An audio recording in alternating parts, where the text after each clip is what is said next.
introduce yourself really, Okay. So guys, tonight we got Robert from Homestead Aquarius.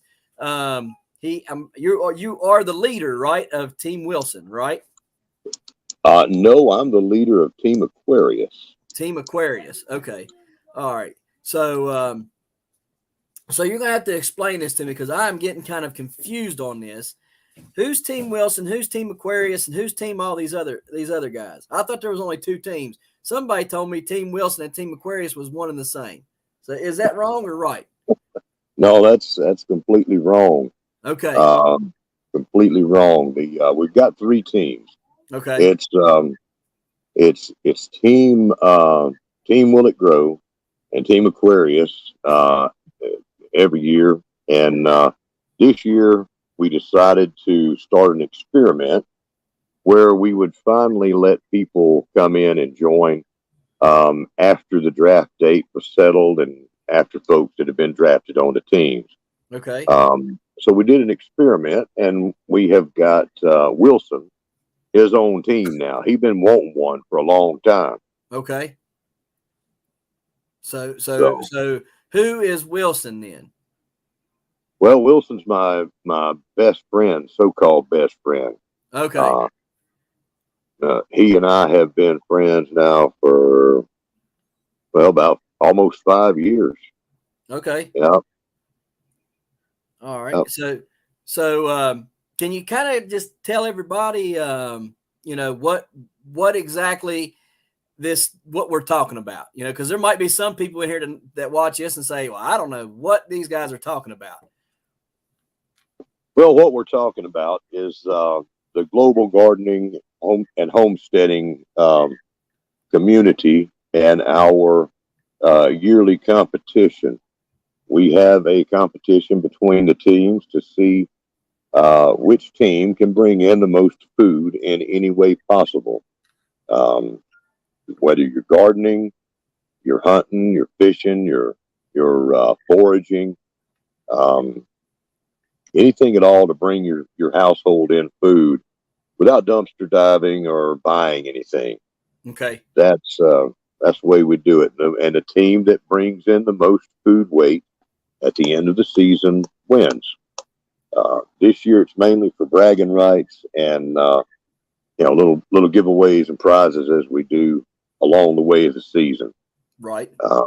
This year it's three-way tie or a three-way game, and Team Wilson has got some real competition on it for us this year. So right. The experiment is working out pretty well. In the past, we had so many people that didn't hear about what we were doing until after the draft. Right. And we had to set sail. Both ships had to set sail from port and leave those poor folks sitting there on the dock. Right. But with Wilson, his ship, it doesn't move too fast. and Wilson, he's kind of lazy about hanging around the port because he's got some women there. So right. He's always available to pick somebody up. Okay. So somebody told me Wilson is a brainless volleyball. Now, I don't know where you heard that rumor. He was born of a volleyball body, but he is not brainless. He's very smart. Okay. I can't keep up with him a lot of times and the things that he says and the ideas that he comes up with. Right. Well, hang on a minute, and we'll go down through here. We got Tennessee Bushcrafter with us. We got Gardening Warrior Q with us, and let's see here. Let's see. Team Wilson is led by a brainless volleyball. Bless his scallywag heart. That was Gardening Warrior Q. Then we have good evening, everyone in the chat. As always gardening and prepping. We got GT Grows in Alaska in here. So we got quite a few good people in here. So yes, we do. And these are all folks that are in our community and in our competition.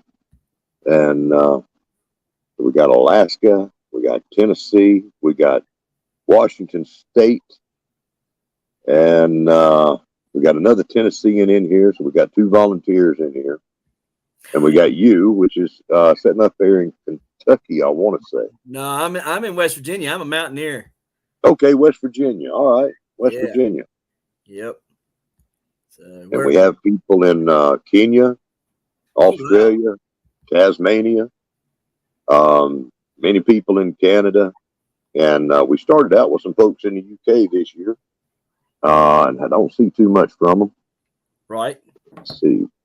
And India. But, you know, I kind of wonder if maybe the reason you don't see a lot from them in the UK is because their growing conditions are so vastly different than ours here in the US. You know, it kind of point in case is, you know, they can't grow world record pumpkins very well over there, especially if they're growing outdoors. Excuse me. Now there is 2 guys that I know of, Ian and Stu Patton, who grew a 2,907 pound pumpkin last season, which is the largest pumpkin ever grown. But they grow it inside, and everyone else who grows outside in the UK, about 500 pounds, 800 pounds, right in there, 5 to 800 pounds is about the limit. You don't really see many people growing 1,000 to 1,500 to 2,000 pound pumpkins over. It's usually only 3 people, which is from the UK and Spain, and that is the Patton brothers that I just mentioned, the Mendai guy from Spain, and the other one, Lord, I can't pronounce his name, but he is the actual current world record holder at 2,700 pounds and some change. But again, he's from Spain as well. So maybe the reason why we're not seeing a lot from them is their growing conditions are vastly different from ours, where I could grow a rutabaga. Right now I have a couple rutabagas that are probably going to be world records from what I have been told by some of the guys from over there, from the UK, that have grown these in excess of 60 to 80 pounds.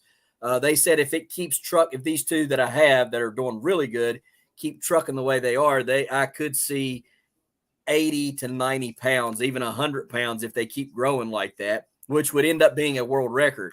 But now I do know that they can grow rutabagas much better than root crops in general, much better than we can here in the US because of our growing conditions. And the only reason why I'm able to grow this year the way that I am is because we're having such a cool summer so far. Now, if that ends up getting,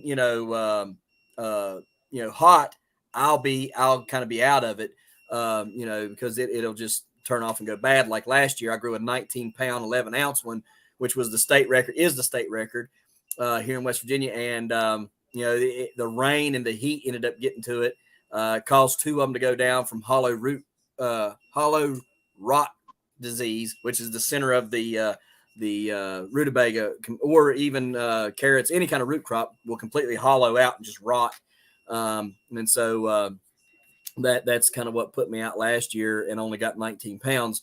So we'll see if we can't do better, but I would say that is probably some of the biggest reason you don't see much from the UK is they're drastically different from us.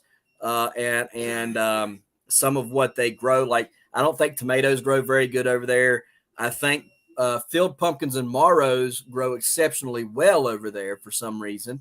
That's where all the world records are from for the marrow and the field pumpkins. But for some reason, the AGs and tomatoes and other things like that just don't grow as good over there. So we'll see if maybe they'll, as the season progresses, if maybe we won't see more of them pop in. But that would probably be my guess as far as them not doing much right now. So do you see much from the other ones from Australia and India? Well, let me first put out a disclaimer and distance myself just a little bit from some of the things that some people from the UK may have heard you say and infer by what you said. Right. The opinions of the host are his, and his alone, and are not shared by that of the guest. The guest understands that the UK growers are an incredible force in this world, in the land of eternal springtime, and can grow the pants off of just about anybody else on the planet, especially those that are extremely competitive in their allotment gardening, such as the name that is escaping me right now that was with us for a few years. Lord help me, I can't think of it. Somebody, you know who I'm talking about? Terry King. Terry King. Now, I'm not sure, Rich, if you're trying to start a second war between us and the English folks or not, but you know, they take what they do very seriously out there. That's a fact. No, they are very, very good growers. I'm not one bit trying to put them down. I mean, for no, certainly not, because I am friends with some of the best growers in the world that are from the UK. Several world record holders. Some of the one of my really good friends from over at Kevin Forty, he is a 9-time Guinness World Record holder. So definitely am not saying that they're not able to grow, because they can grow really, really, really good stuff. I'm just stating that their climate is so much different than ours. So if they're having if they're having a year like we are, where things are just not really wanting to grow like they usually do, my tomatoes, peppers, and pumpkins are not growing anything like they normally do. Last year, I can go back to last year and compare it to this year. My plants are this tall this year, right? Compared to last year, they were over a foot tall. So lots of different, things going on within the climate, so maybe that's what I'm more or less what I'm getting at. No, they can certainly grow like crazy. Those guys over there, they can grow carrots, over 20-foot long. I mean, can you imagine a carrot that's 20-foot long? So no, definitely not trying to say that they can't grow, because them people over there can grow very, very well. I've just noticed though that there are things that grow exceptionally well over there, like their root crops and stuff, that we're not going to grow over here in the United States. And I do not believe we will ever see a carrot grow 20-foot long here in the United States. I don't think it's possible. The climate is just not right. I don't think we'll ever see some of these turnips and beets and other things grow the lengths or the weights that we do over there. So, but I do know that, like as far as, talking to Ian Neal, Kevin Forty, and some of the others, that they can grow tomatoes and peppers and stuff like that, but it's just not as great as in some portions of America. Like, for instance, I can grow heirloom tomatoes here very, very well. My friend Travis Key down in Georgia, he says he's probably never going to grow another heirloom tomato again unless he grows under a shade cloth, because he just cannot get them to grow. And so, I think everybody has things that do well for them in their environment and where they're located at in this world. And so that's all I was saying. No, they can grow for sure. I'm just pulling your leg. Okay. Yeah. Yeah, no, I know they can. I know that people can grow, because I've seen some amazing things. I mean, the world record last year for field pumpkin was set at like 268 pounds. I mean, can you imagine a field pumpkin 268 pounds? That is just absolutely massive. That's a lot of pumpkin right there, buddy. Yes, it is, for sure. So, outside of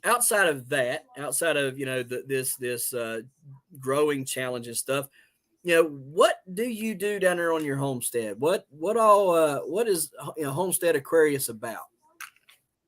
Well, Homestead Aquarius is just about the worst gardener on YouTube. Okay, I'm going to tell you that right now. Come on. Hey, he is. He is not growing much at all this season and for the last few seasons. But what he is doing is spending a lot of time. He's spending all available resources for this, for our community and our competition that we do to help folks out that are gardening and doing some incredible stuff. But what has always been my goal is to have permaculture. I practice permaculture and food forestry, perennial plants that grow me food, wild plants. It's all about, with me, how to get more and more wild and perennial plants into my property to grow more food without having to do much for it. Let nature go ahead and take care of that for me. Okay. Annual gardening, plants, normal stuff like that is not my forte. I know how to do it. I know how to grow things without killing everything that I grow. I'm not the best gardener per se with annual. I do a whole lot of experimental stuff. Right. And lately, the last couple of years, it's just been all about this competition in our community. This is our 5th year of doing this. And this is the 5th year of me going into almost a 365-day effort with it. Right. We have in the past had a second season, had a Southern Hemisphere season and a Northern Hemisphere season. And so there have been no breaks. And when you're trying to do everything for that, and you have lots of people to support and everything, it really dwindles down your time available. But I have some Tabasco peppers growing, and I want to get a few things planted that I'm probably too late for. Okay, but not much. I'm only just a single guy here. I want to grow things for fresh eating, a little bit of storage. Okay. I don't have a massive kitchen and several deep freezes and freeze dryers, all that kind of stuff. I don't have it. Right. But what I do have, I can walk out of my house and I can get something to eat just about any time of the year throughout the warm weather. Hang on with me.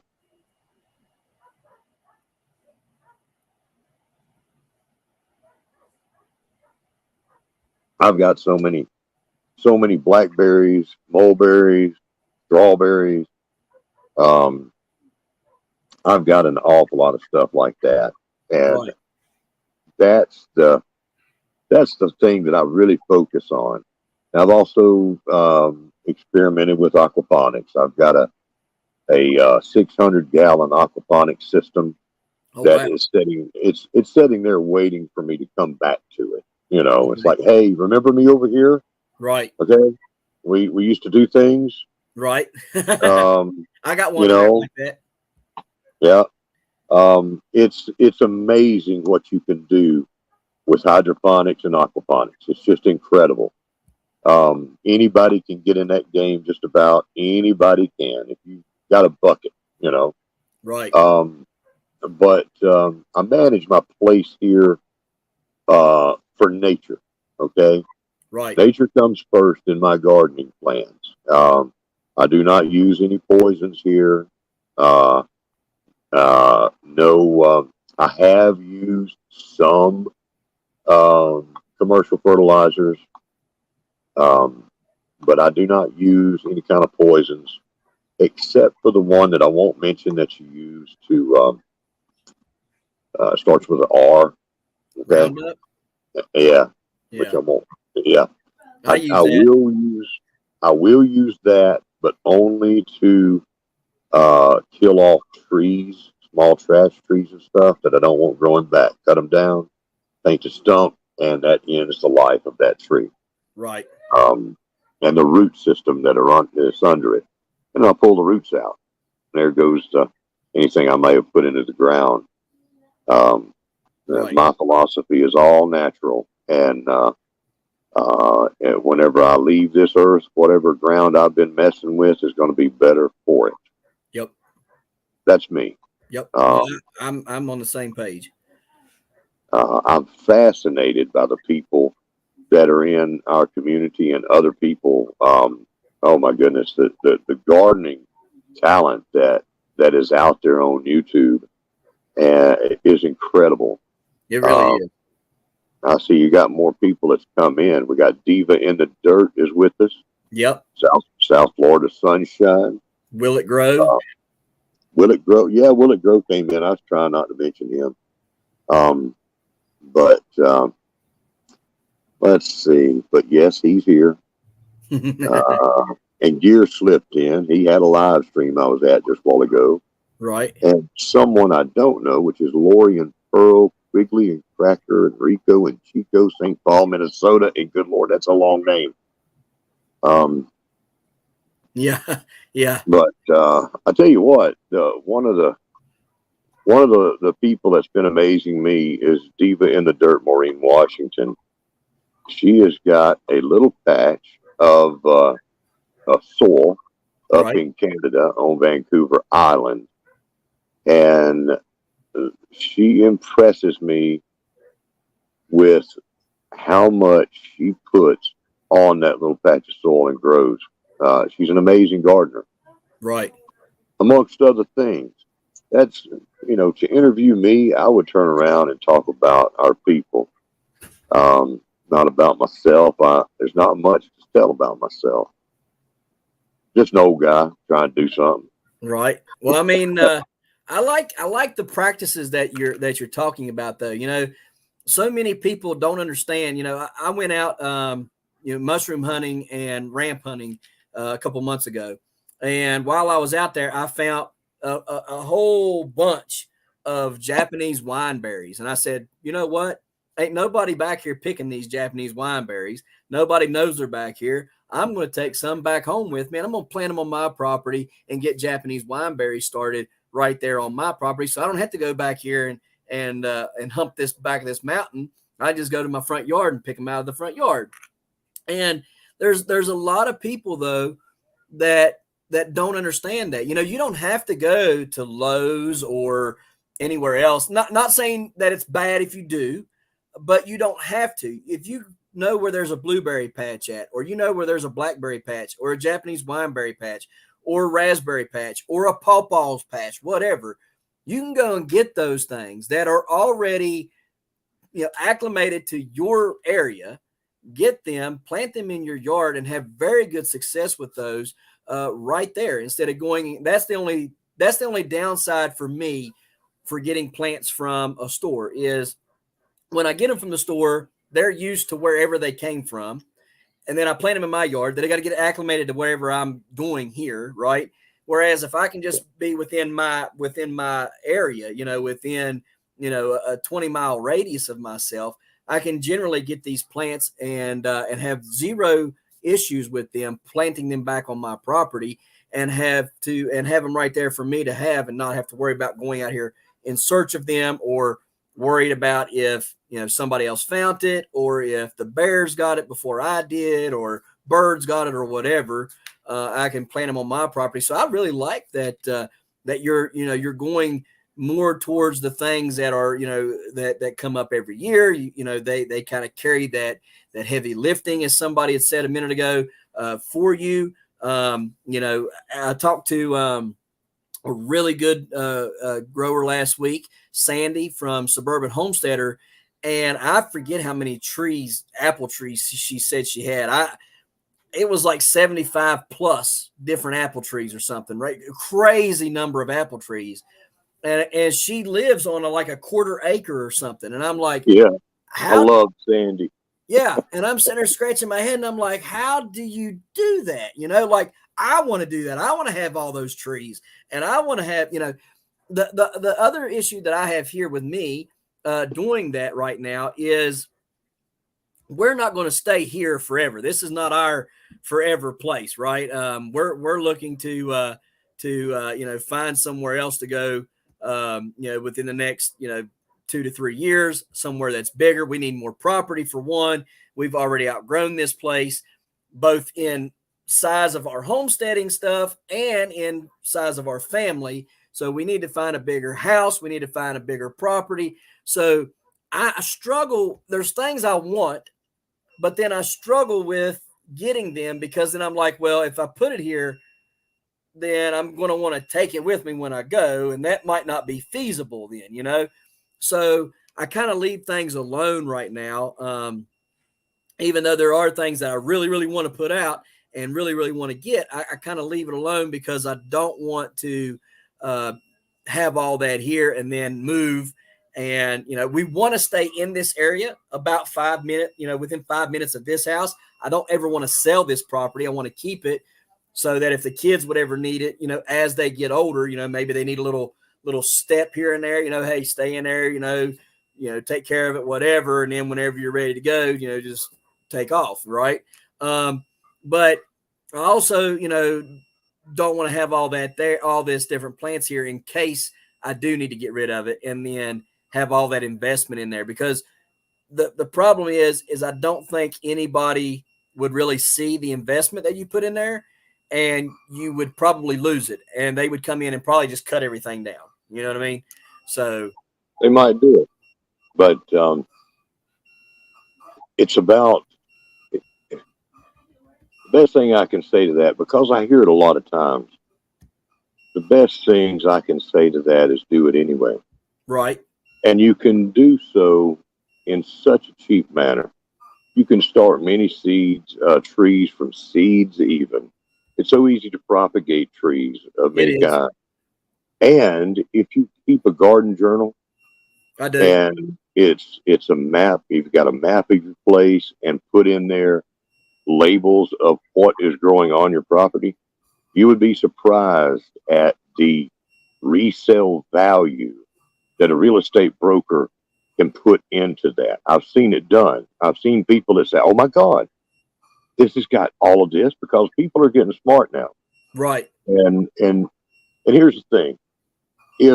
If you were to leave, okay, if you were to leave, get you a new place, and you have got a bunch of fruit trees there that didn't cost you all that much, you know, $15, $20, $25 a piece. Right. A fruit tree, when it matures, it gives 250 pounds of fruit on average each year.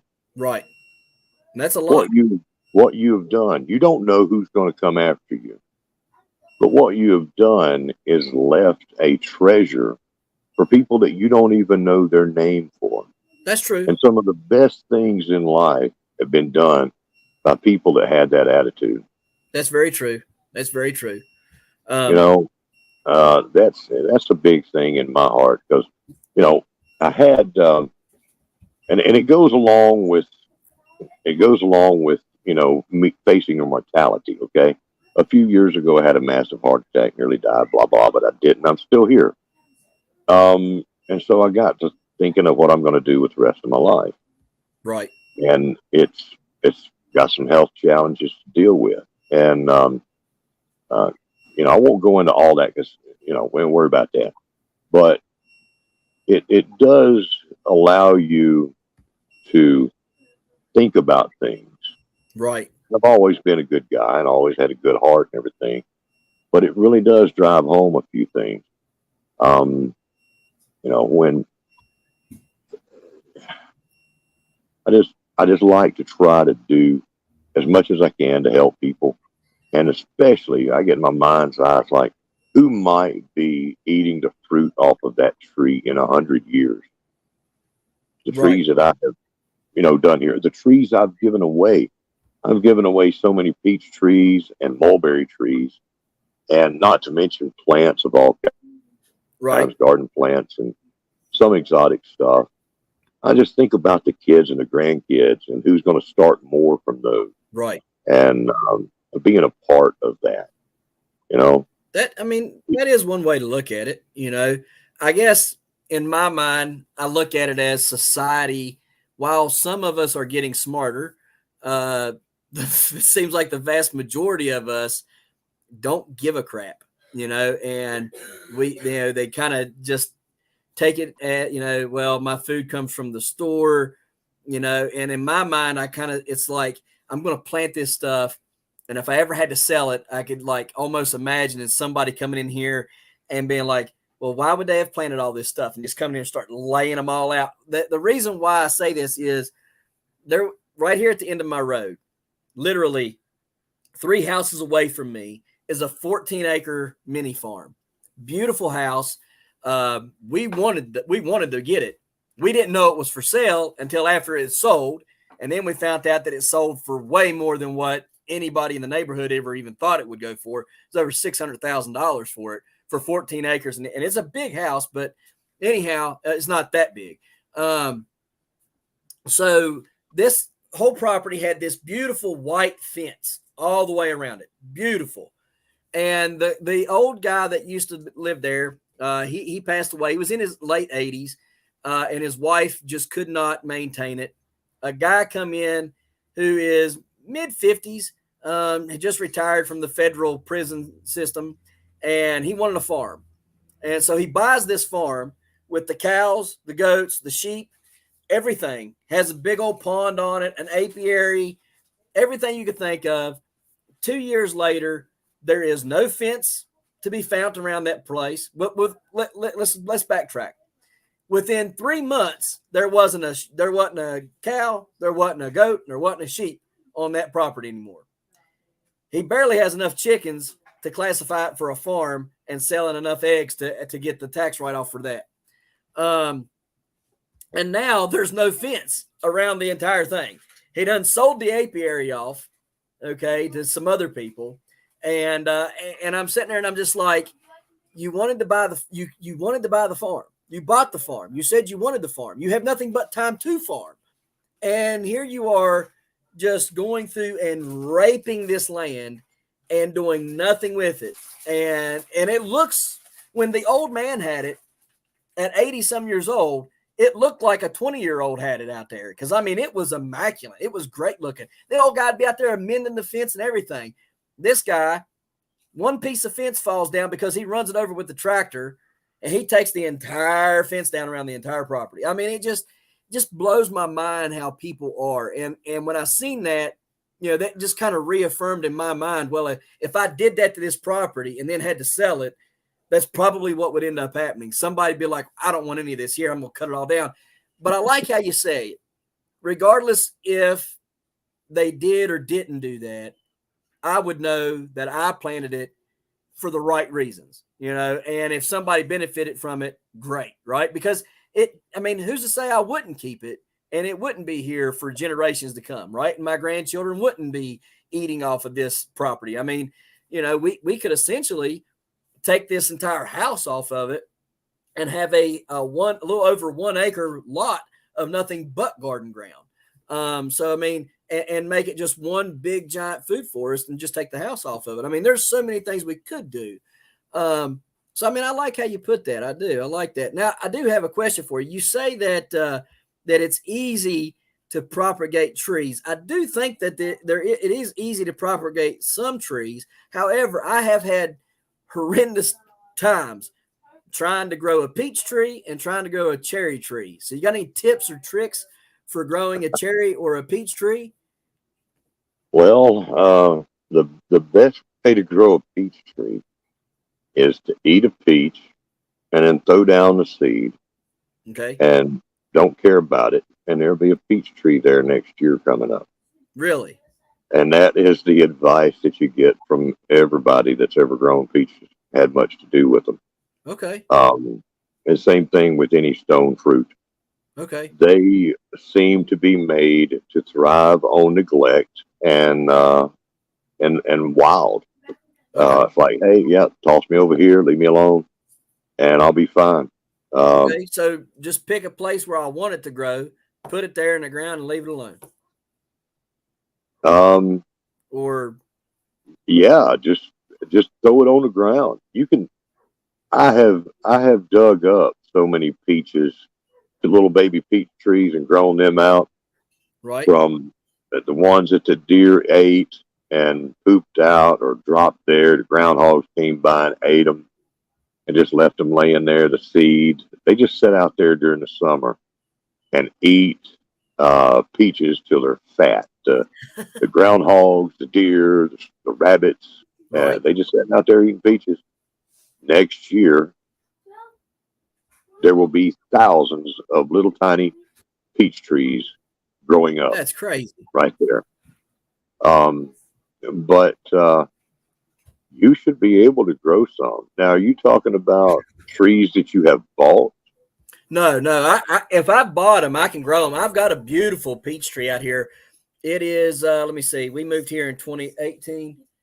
Yeah, we moved here in 2018. I planted that in 2018. So it's what 19, 20, 21, 22, 23, 5 years old. And then I planted an apple tree that's the same age.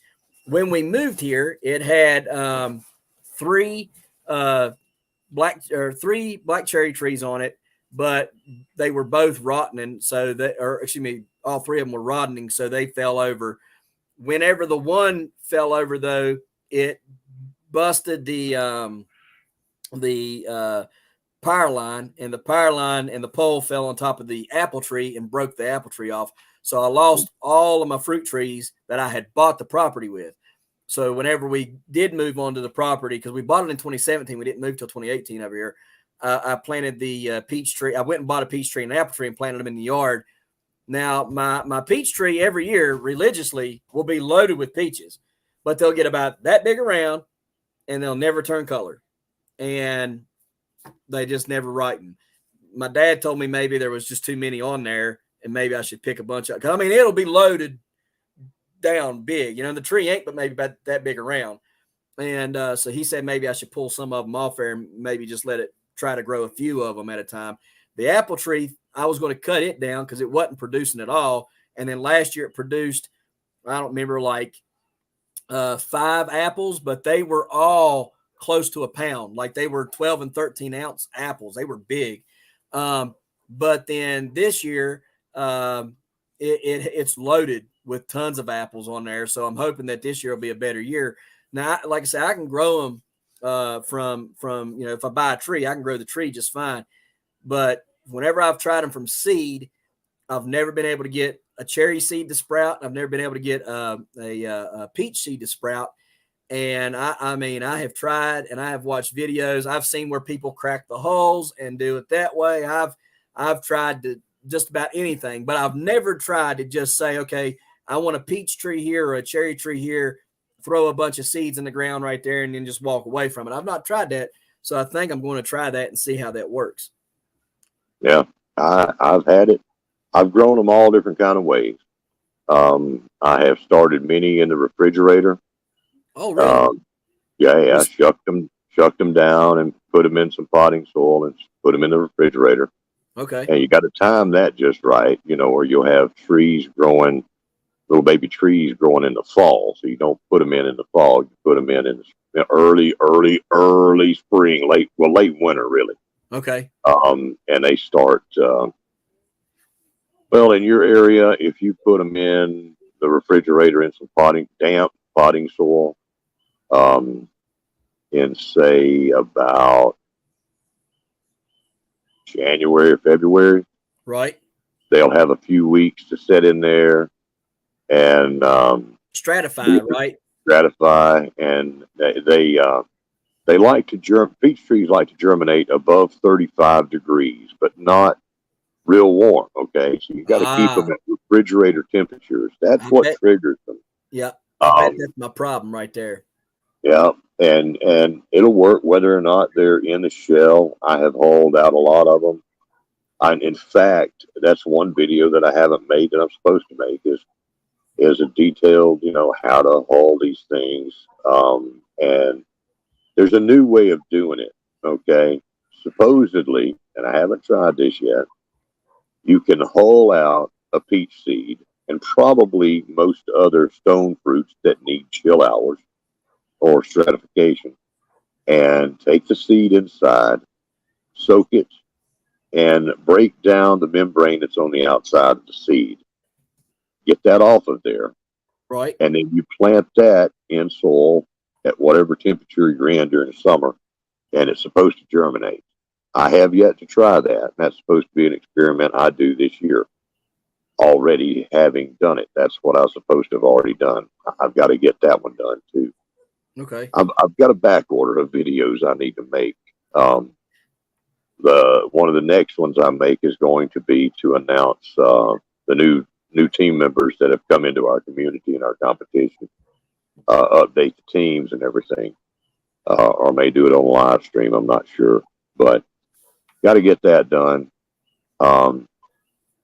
But yeah, peach trees. Now the ones I've got are almost 100% Indian peach genetics. Okay. And so they're very, very strong. They want to live. They'll just about sprout in your hand. Okay. And Right. yet I'm having other people that are having difficulties getting them to sprout. And I don't know why. But what you mentioned before, where your daddy told you to, pull some of them off, Right. that is one of the sad things that most commercial peach growers do. And they will tell you, they'll go through in the spring and break off a whole bunch of the peaches, Right. so that they will have some that get all the goodie to reach their full size. Right. Because peaches will put on so many. They're such a giving tree. They are loaded. I mean, it's unbelievable how loaded that tree is. I mean, every year it's like that, but I never get anything off of it. Yeah. Peaches are fun. And these little Indian peaches, they don't get that big, but they produce, and they're little beasts. And if they're pruned correctly, which ain't a whole lot to that, and if you do thin out a lot of the peaches, thin them out and everything, they're going to get some size to them. But see, what does it says? I recommend. DTG, the one who recommends Homestead Aquarius, does all different ways to propagate trees. Yeah. Okay. Let me see. Yeah, I don't know. Okay, I'm not sure if I've seen that book or not. Yeah, I don't know that I have either. A lot of good books. South Florida Sunshine, she's awesome. One of our members, great lady there. She's been into permaculture and food forestry and following everything and learning all kinds of stuff. Billies don't get that big either, huh? Well, no. Some Yankees don't either. No. Hey, let me tell you, I used to want to be 6 foot tall until I went to Iraq. I was fine with being 5'5" after that. You can blend in, huh? Huh? You can blend in a lot better. Yeah, I can get behind Humvee a lot better too, and behind somebody that's 6 foot tall. So I didn't mind being 5'5" anymore. Trust me, did not mind that one bit. Well, thank you for your service. Thank you. Appreciate it, brother. Yes, sir. I was glad you made it back in one piece. Well, I made it back. I ain't gonna say I was in one piece, but I made it back. I mean, I guess technically I have all my body parts. Well, I got a half a foot. Well, not half a foot, but half a toe, whatever you want to call it. And so, and a messed up back. But I mean, I guess I am all here mostly, except for up here. Sometimes I forget who I am. I got that cousin Eddie effect, where if I stand too close to the microwave, I might pee myself and forget who I am for 10 minutes. Uh-oh. Yeah. You know who Cousin Eddie is, right? I have. Off of what's it called? Christmas Vacation and stuff, Yeah. Chevy Chase. Yeah. Yeah, old Cousin Eddie. So. Yeah. What was that one? It was I forget which one it was. It might have been First Vacation. One was this. Clark, I don't know why they call it a hamburger helper. I think it does all right all by itself. That's yeah, exactly. Yeah, I remember that was funny. Yeah, that guy, he cracks me old. It wasn't Dennis Quaid. Randy Quaid is who it is, ain't it? Yeah. Dennis Quaid is action hero. And, yeah. Have you seen the second Christmas Vacation? You ever seen that one? It's not nearly as good as the first one, but it's still pretty funny. And I probably have. he plays in that. And I'm telling he gets laid off. A chimp takes his job from him. He was doing some kind of experiments for the government, and a chimp ended up getting the job over him. And anyways, they sent him on a Christmas vacation to make up for laying him off. It's funny. I have seen that. There's been a lot of movies I've seen. Right. But I'm telling you, they don't make stuff like that anymore. You know, those movies are. Chevy Chase is not making a whole lot of movies anymore. That's why. No. Funny Farm was incredible. That was great. Oh, that was hilarious. His best stuff was right after Saturday Night Live with Caddyshack and even Modern Problems. Modern Problems was great. I like Fletch. Have you seen Fletch? Fletch. Oh my God, yeah. Yeah. We got Mrs. Newsbaum's credit card here. Where's that? Wait a minute. That's the Jerk. That's from Steve Martin, the Jerk, the Newsbaum. Yeah. Well, no, he had a credit card. He had a credit card. It was the guy's credit card. It was guys. If you want, Fletch was a great movie. Yeah. Great movie. That was funny. It was too funny. And then the other one that was good that he played in with Dan Aykroyd and John Goodman and Demi Moore. I can't remember the name of it. I cannot. It was funny though, where Dan Aykroyd played the judge and John Candy was like the sheriff and the sister or whatever. And he was trying to get Dan Aykroyd was trying to get Chevy Chase to get hooked up with the sister. Yeah, that was funny. Oh, I'm gonna have to look that movie up now. You have to find that out and send me an email on that. I think it's called Big Trouble or Big Problem or something. Let me see here. Chevy Chase movies. When you say Big Trouble, I'm thinking Big Trouble in Little China. Yeah, I am too. Which was a great movie. It was also very funny. Cheesy, but it was great. Another good one is Cops and Robertsons with Chevy Chase and Jack Palance. That was a good movie. Yeah. Chevy Chase. He's one of the best actors out there. He was. And Bill Murray, all the old Saturday Night Live gang, you know? Yep. It's called Nothing But Trouble. It's got Chevy Chase, Dan Aykroyd, John Goodman, and Demi Moore. Nothing But Trouble. I haven't seen it. That's amazing to me, but I haven't. Yeah. You should watch it tonight if you get a chance. If you got a Fire Stick, that's what I watch mine on. And I'm telling you, that is some funny stuff. The Jerk the Jerk is great. He gets out there, he's getting shot by the oil cans and stuff, man. He's like, these oil cans are exploding. He hates these cans. Yeah. Hey, do you remember your first moment, right? This is what when you go out to the mailbox, it says, the new phone book is here. The new phone book is here. Yeah, that was funny.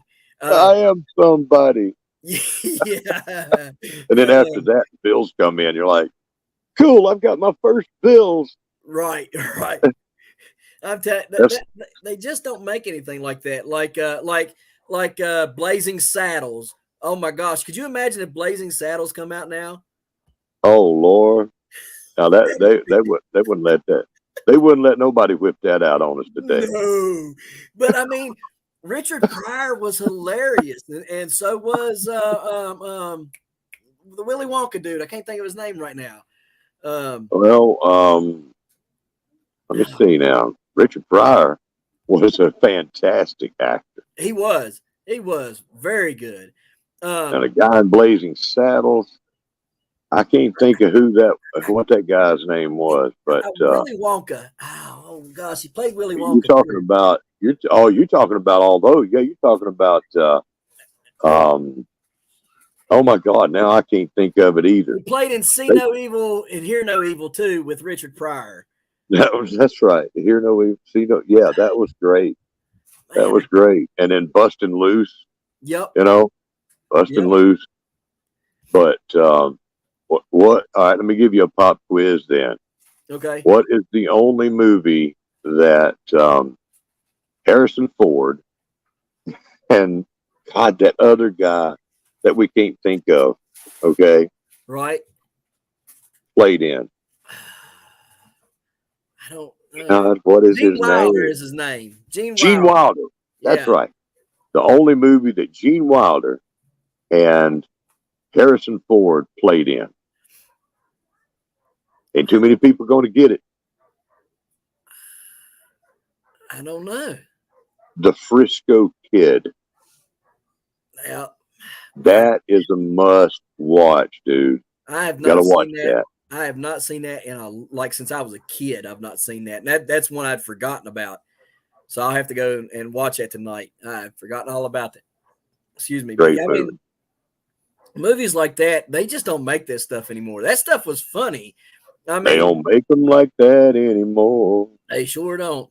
Yeah, I mean that stuff was great stuff. But nowadays, man, that it's hard to laugh at some of this stuff. So I know. Back then, it was it was clean. You know, right. when they didn't have the like 2.5 second or 2 second shot of some boobies flashed across the plate. You know, Right. It was. Oh my God, we're starting to sound like old men now. Well, I ain't but 38, so Well, and you're ahead of the curve. yeah. Yes, I'm sounding like an old man. I'm telling you, I am not like my generation at all. You know, I found out I was a millennial back in I'm sorry. Back in 2016. I found out that I was a millennial, and man, I about had a mental breakdown. I thought, how in the world y'all gonna classify me as a freaking millennial? I ain't nothing like these people, you know. So there's some of them Facebook tests you don't need to take, Ryan. You just don't need to take. There's some of them Facebook tests you don't need to take. Right, yeah, exactly. Click on this animal to see which generation you are. Yeah, I'm telling you. I thought, my goodness. So I mean, I tell you, the older I get, I am so glad that I was brought up the way I was, you know, and you know watch those old movies and stuff. Yeah, but some when I was a kid, some of them movies didn't make any sense. So I didn't really like watching them. And now that I gotten older, I'm like, that's funny stuff. And now my son, he's like, hey, Dad, I want to watch them two dudes, because I let him watch See No Evil, Hear No Evil. And after that, he was just hooked on it. He was like, I want to watch that stuff. I want to watch that stuff. So thank you. I guess I am a baby in a lot of ways. But Mr. Pryor sitting in there saying, I'm white. I'm white. Does Dad know? Yeah, that was funny when they're on the subway. Yeah. That was funny, man. I'm telling you. The other movie. Oh, I let him watch with John Candy and Richard Pryor was baseball players, and he had to spend all that money. Brewster's Millions. Yeah, Brewster's Million. Yeah, Great movie. Oh, it was. I let my son watch that. Man, he loves that stuff, and I'm like, yeah, buddy, yeah, keep him away from that other stuff. Let him watch this stuff, you know. So, but yeah, I love that old stuff. Another one, Cannonball Run. You remember those? The Cannonball. Yeah, and they had the bandit dude. I can't remember his name. Who played the bandit? That was Burt Reynolds. Yeah, Burt Reynolds. There we go. It had him in it and a bunch of good. It had him in it and had everybody else that was a star back in the 70s and 80s. Tom DeLuise, and all of them, man. There was tons of them in that movie. And both of them, there was two of them. Farrah Fawcett. Yep, Farrah Fawcett was in it. I love them movies. They just, like I said, there's just nothing like that anymore. It's really a shame. Did you ever watch Archer? Archer. Oh no. That's an anime. That's a adult anime that they had on Adult Swim on MTV. Yeah. No, I don't guess I ever watched that. Oh, that's a great one. Is it? Yeah, but it's adult humor, but it's funny, and the main character is a spy named Archer, right? And he's trouble to himself and everybody else. But one of his biggest hero is Burt Reynolds, and so Burt Reynolds is always doing cameo appearances on the show Archer. Well, that's cool. Yeah, you can find clips of it on YouTube. Yeah, I have to put that. I mean, I can get anything on that Fire Stick in there. So. Yeah, not for the children. No. No, I usually watch stuff before I let the kids watch it. Let's see, John is down there. Will It Grow is saying that his favorite movie of all time is My Cousin Vinny. That is a very good movie. That is a very good one. These tire tracks, the old girl goes on about them tire tracks and how they're this and that. That was a funny movie. I might have seen it, but I can't put it all together. I might have to. That's something else I got to catch up, rewatch it, I guess. Have you guys watched Sylvester Stallone and that Tommy girl play in it? He's a gangster. I've watched that movie. Oh, I know what you're talking about. Yeah, the new thing, King of. Oh no! Not King of Tulsa. That's good. That's a good show, but that's not it. This was back in the 90s. Oscar is what it's called. Oscar. No, I haven't seen that. Yeah, I don't think that. All right, so Stallone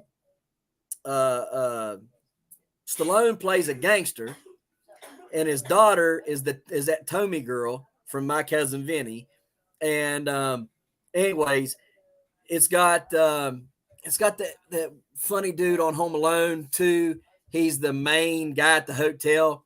I can't think of his name. He's got that weird looking smile. Looks like the Grinch when he smiles. Yeah. Anyways, they're on there and they're looking for Oscar.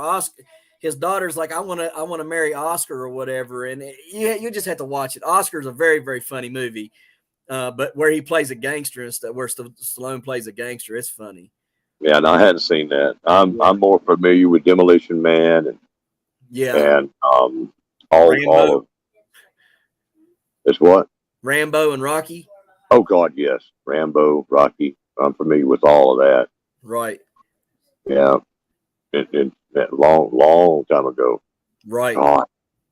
I remember when the Rambo bow came out, Gold Eagle. Right. They made a Rambo. I think it was Golden Eagle. It was Gold Eagle or Oneida. It might have been Oneida, wasn't it? Might have been. I don't remember, but I remember shooting those. Was it Oneida? I don't think so. Well, maybe it wasn't. I know Oneida. It might have been. They had that weird looking bow though that broke down like that one, like that Golden Eagle. Yeah, those old compounds. Right. Back then. Yeah. And the new ones, I don't know whether you hunt or not. I think you do. But I went looking for a bow about 6 years ago. I said, well, I'm going to get me a new bow. I went in there into Bass Pro Shops and went back there in their archery section. I was looking for bows. I couldn't find any adult bows. They were all kids' bows. Right. And I says, dude, where are your adult bows? You mean compound bows, sir? I said, yes. I said, you ain't got nothing but kids' bows up there. He said, no, sir, those are adult bows. But no, they're not. They're tiny. Yep. They're very tiny. They're little. These little, I was like, they got all these expensive kids' bows up here. Yeah. I was like, who the hell is going to be shooting this? And sure enough, they're, $1,000 for a compound bow. Yep. You can't. Now, see, I always shot my compound with I always shot bare bow. Everything I shoot's bare bow. I don't shoot release. Right. It's all fingers with a shooting tab, or if I'm in a pinch, a glove, or by bare fingers. But normally it's a Saunders fab tab. Right. That's the best way for me to go, and you can't do that with these new modern bows. So I said to say to heck with it, and I got me a Samick Sage recurve, and that is the best money you can ever spend on a brand new recurve bow. for the money and the bow you get. It's incredible. That's nice. I have to I check love that me out. some salmon. So you're Right, finding out a little bit more about me as we go along, aren't you? right, right. See, I love bow hunting. In 2011, I went to the bow shop and they literally had, I don't remember what it is. I'll have to Google it. But there was this tiny bow, and I bet it wasn't like 18 inches to 24 inches axle to axle. I mean, it was tiny, and they were pulling it back. It looked like a crossbow that they had took off of the off of the stock and just inverted it and was pulling it back and letting it go is what I thought, but it was an actual bow. It was tiny. And so anyhow, they had that in there shooting it, and I was like, that is the weirdest little bow. It had these humongous cams on there. But it was for an adult too. I mean, it was expensive, and I don't remember what it was called. It was very weird looking, but I didn't get that bow. Huh? They're powerful, man. That you combine these new bows that they got with overdraw, carbon arrows, dude, they are some fast, flat shooting bows. I mean, they're getting into the range of feet per second. Yep. Almost like muzzle loaders or something, very fast bows. They are, and they can their capabilities of their on target distance is gradually creeping up. I remember in 2011 when these guys were taking 50-yard shots with these bows, 60-yard shots, and now they're taking 80 and 90-yard shots sometimes with these bows. And it's just crazy because I'm sitting there going, well, first off, there ain't nowhere in West Virginia to shoot that far unless you're out in the middle of a field. And most case, you're not going to be able to shoot in the middle of a field because there's too much arc, because it's all mountains. So, you're not going to be able to get that far anyhow. So, you know what I mean? There ain't a lot of long shots out here out east. No, not at all. So, but I like hunting with bows and I mean even crossbows are fun to some extent, especially if you got the kids out. You know what I mean? It gets them out there hunting, earlier than what they would be allowed to, any other way. And so anything that promotes hunting, I'm all about that. But yeah, I love bow hunting and it's a lot of fun. But I started out, I cut grass when I think I was 12 years old. I cut a neighbor's grass for a brand new Ben Pearson recurve bow that he had bought in the 1980s and had never used it. It was still in the box. And he told me, he said, you cut my grass and I'll give you this bow. And I cut his grass and he gave me the bow. And then every time I cut it after that, he gave me $20. So I couldn't, and I've been bow hunting ever since. I loved it. And that was, like I said, a Ben Pearson recurve bow. That thing, I thought that was a cat's meow. All these other guys are using, compound bows and stuff. And Dad bought me a compound bow that Christmas. After I got that summer, hunted with it that fall, he bought me a compound bow that Christmas. And I was so little, I couldn't pull it back they turned it all the way down and everything. And back then, they couldn't turn them down too much, because they, usually were 60 pound draw, and they didn't have much let off on them at all. So, no, you were pretty much pull it back, aim, let go. You didn't get to sit there and hold it and watch it, follow the deer back and forth all day long, So, it was bad times back then. So, I can remember, trying to pull that bow back. I'd be in the room grunting and straining and stuff and couldn't ever get it back. I think it took 2 years before I finally did enough push-ups, enough curls with a center block. Because I took a center block from outside and I took it up to my bedroom and I would put a stick to the center block and I would curl the center block. That's how I do that. And then I would do inverted push-ups and then regular push-ups. And it took me 2 years of doing that before I was able to pull that bow back. But I finally got her back there and was able to use it. And back when me and my buddy, we used to shoot a lot. We was at the bow range every day possible.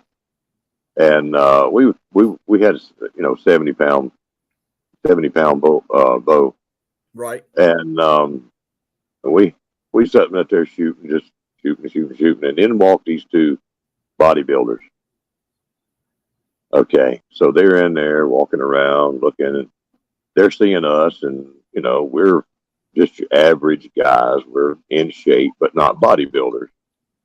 Right. And them two, they said, "Well, what are they shooting?" So they shooting 70 pounds, and they're like, "Well, you got anything bigger than that?" It's, okay. No, that's about all we have in here. So uh, they got them both one. They said, "Well, test these out at the range." So they come up there beside us.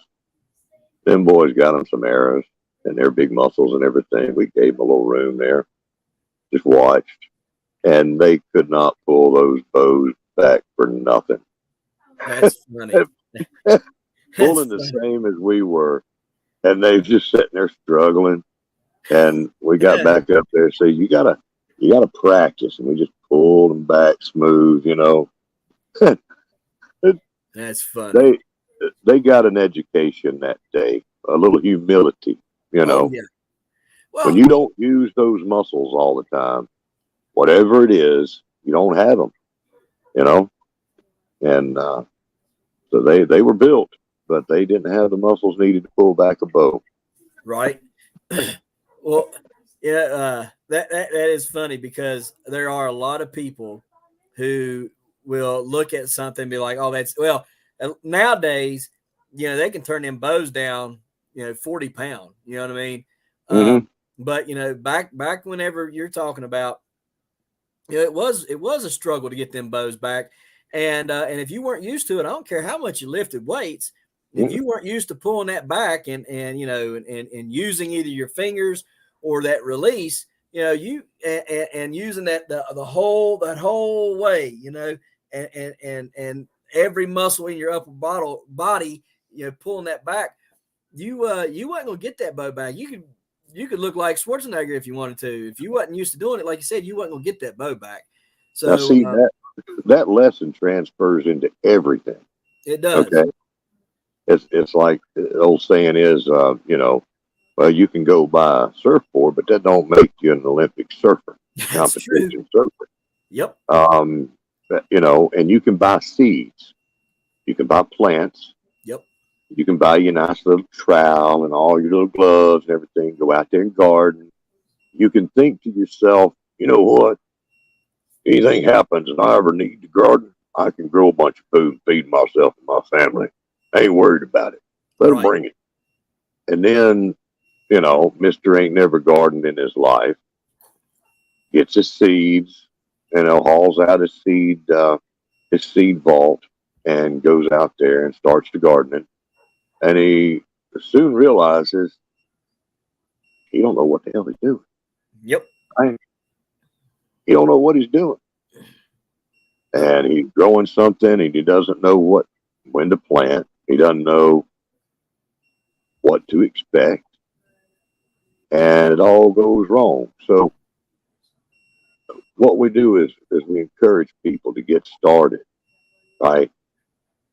You learn how to garden by doing it and killing a bunch of plants. Right.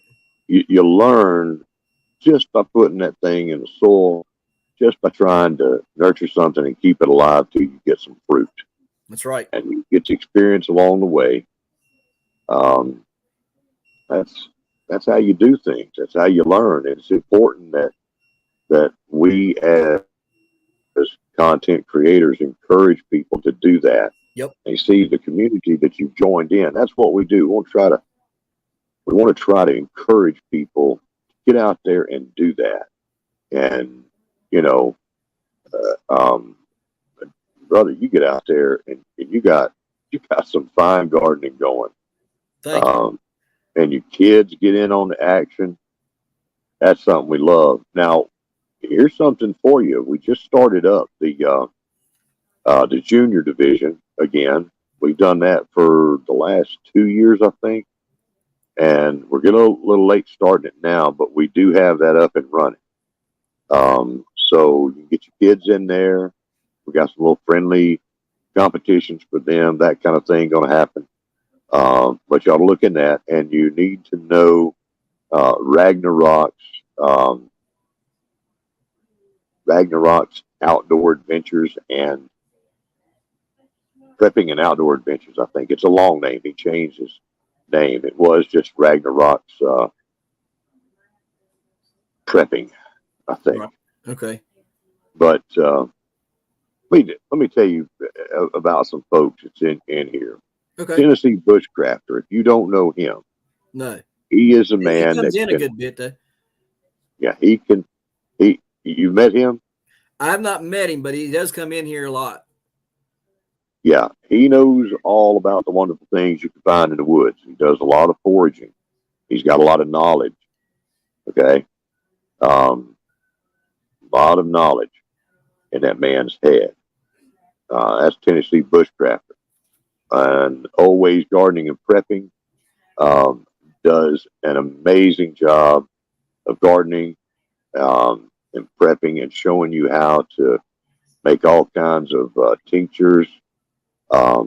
She knows about the wild plants, knows about the garden plants. She has got an incredible amount of knowledge there. She can tell you, you can go out there and find some plant, and she can tell you probably, 10 different uses for it. That's crazy. All of them to help you. Eric Hale, this man right here that's in your chat, he won he took #1 prize in pepper growing championship at least 1 year. He is one of the world's experts in growing peppers, and very, very humble man down in Mississippi. Let's see who else we got up in here. Diva in the Dirt, a man with a lady that's got a lot of gardening knowledge there. She's also a world-class blues and jazz singer. Now, John Will It Grow, my counterpart, partner in this here community and our competition, that man makes his living off being an oyster farmer.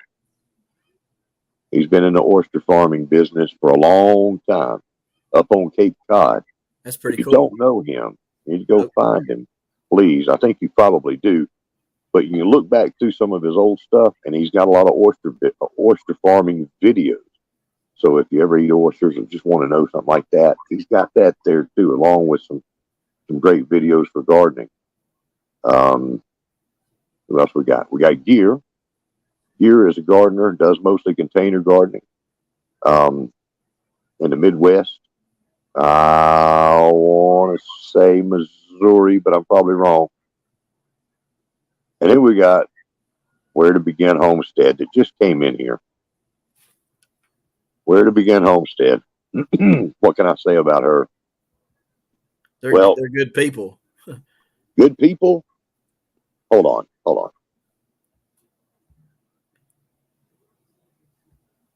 I had a little something on my throat when you said good people. She might be considered good people if she didn't get more enjoyment out of watching her husband work than getting in there and helping him. I saw her be so lazy today, letting her husband do all the work and her just sitting back. I watched it. I saw it. That's okay. Right. In all other ways, Janice is a wonderful person that I'm proud to know. Gardening Warrior Q. She is a lady in Washington State. She is probably the best supporter anybody could have. She is a monster supporter in what we do in our community. And she is growing her own food in an apartment setting, 3 feet up. And she's got every square inch of space devoted to growing something. That's crazy, ain't it? It is. But she's doing it. And she's got a worm farm going. He's in he's in Missouri. Gear, I'm sorry, brother. I just watched him cook up a bunch of meat on the grill right before coming here. thank goodness I had something to eat, that it wasn't steak or anything. But that's who I see in here right now. Pointing out notable things, because that's what I do. Most of my content on my channel has become not for me and what I do, but for our community. And I'm looking for I'm looking for a way that I can get some balance back and put some of my stuff out there, and start doing some of that again. But for right now, it's mostly community support. One thing I wanted to grow this year was lots of cayenne peppers. And I don't have any. I've got some Tabasco growing right now. And it's kind of late What for me did to you need the start cayenne peppers for? for eating. Brother, I eat cayenne like it's a food group to me. Okay. All right. I eat cayenne pepper on all kinds of stuff. I've even eat it on ice cream. Cayenne pepper is one of the lucky things I found when I was sitting in the hospital. The doctor was telling me some of the things to eat and everything. He says, I said, "What about cayenne pepper?" He says, "Well, you want to stay away from a lot of spicy food, but cayenne pepper is good for your heart health." And I said, "Well, we got a little problem because I'm addicted to cayenne and I'm not likely to quit, you know?" Right. So I eat a lot of cayenne. Like food is something for me to, a place to hold cayenne pepper, basically for me. Right. But I don't go hotter than that. I used to like to get hot sauces of all kinds and test myself on that. I don't do that anymore. Yeah, the pain ain't worth it. Well, and another heart attack is not worth it, because that, when you get those really good hot sauce, it can throw you into a heart attack. So we're going to leave those alone. Oh yeah. And really spicy food can, but dang it, I'm going to have my cayenne. Right. I'm going to have it, and my Tabasco sauce. Thank you. Yeah, you wouldn't think though that one hot pepper would be worse than another. I mean, oh, what? You wouldn't think it one hot pepper we would. Well, cayenne pepper is hot to a lot of people. Right. I'm used to it. But when you compare that to like the 12.5 billion Scoville units, you can drop that in the back of a Tonka truck and it's going to eat its way through the bottom of it. Right. I mean, that's going to hurt a man right there. I grow all those. I grow multiple different, hot peppers. Not just, I grow cayenne, Thai dragons, jalapeno, whatever. But then I go and I grow stuff, everything between, primatali, which is hotter than the Reaper, and all the way down to, the Scotch bonnets or whatever, that are, or habaneros, I should say. You get 100 to 200,000 Scovilles on those. And I go all the way up to, they say the primatali is over 3 million Scovilles. So, they just haven't did a test on that yet to get a world record certified to be hotter than the Reaper. And I grow them all. Now, I won't eat them all. Like there are some that I'll just take cream cheese and smack cream cheese down the center of it and eat it like that. But they're, the hot ones like that, I tend to use those for, for jerky or, tinctures or something like that. I don't eat them. But you wouldn't think, though, what I meant by that is you wouldn't think that that I'm getting some lag over here. Can you hear me now? It's probably on my end. Okay. Let's pull a little trick. Maybe this will get me back in the game. Am I back? All right. Yeah. I can hear you fine. Can you hear me? Okay. Let's see here.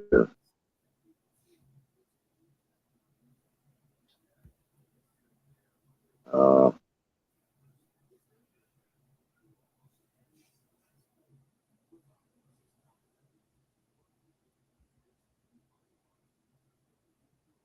Yeah, say garden I'm warrior getting care. a lot of lag on my end. Okay. I don't know what it's like for everybody else. What about in the You say, chat? Are y'all getting lag or is it good?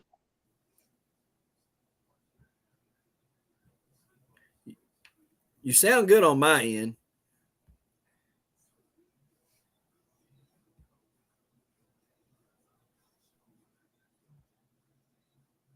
Uh-oh.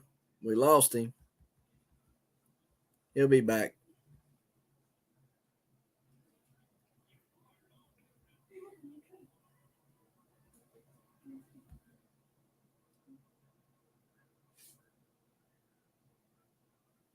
Yeah. See, yeah, that's yep, 4 million. I'm telling you, they just keep getting hotter. I like breeding peppers too. I love breeding peppers.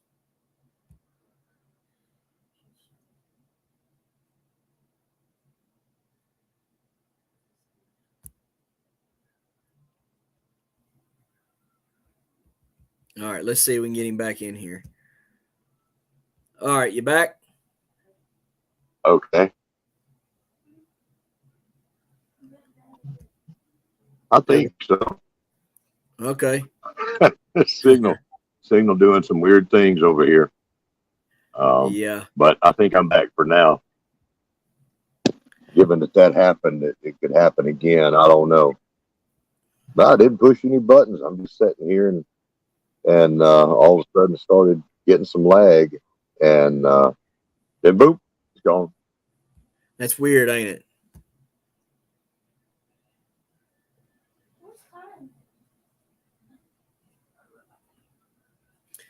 So, but yeah, there's some of these people. Can you hear me? Yeah, I hear you good. I don't know what's happening. It may be that the hoodoo spirits are in. It's probably something aliens or something.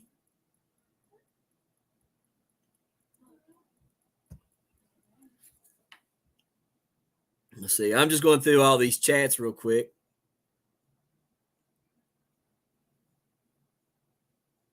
Awesome. Where to begin, Homestead? That's awesome. You have to keep me updated on that and let me know how big they get. You got like 322 pounds is the state record for Kentucky. So good luck with that. Mine's only 189 here, so I can hopefully beat that. But you got a mountain to climb over there for watermelon. Oh, hang on a minute. There we go. Well, we'll try it a third time. How about that? You sound good now. What does that sound like before? Well, you sound good then, but you sound even better now. It's more crisp. Tell you what, this technology is great until it ain't working. Yeah, that's a fact. It'll work good enough to spoil you, and then all of a sudden drop out on you. That's right. Yeah, you see that. That puzzled look when they don't know what to do to make change in a store and can't function. Right. I was telling the kids about dial-up internet, and then I went online and got a sound sound clip of dial-up. You know how it goes, and all that. And they were like, "What is wrong with that?" I said, "That's what we had to do every time we wanted to get on the internet." Y'all don't know how lucky y'all are. It's right at the tip of your fingers nowadays. We had to go sign in. We wouldn't know what to do. An adult, I don't know what to do. If I go with my cell phone, I'm sitting there thinking, "Oh my God, I don't have a cell phone. Right. What am I going to do?" And ain't got a landline no more. Right. Man. Nobody has landlines anymore. That's right. It's getting to be like the Matrix, man. You can't find a payphone anywhere. Right. You know what? We're probably all in the Matrix. We're all probably got some kind of thing plugged to the back of our brains, and we're just kind of operating in this weird society anymore. We might be. You don't ever know. They keep talking about how this is all a simulation. Yep. We're all in free guy, right? Yeah, right. Yeah, I I haven't mean, seen that movie yet, but I want to. man, I tell you what, and this is what this is crazy.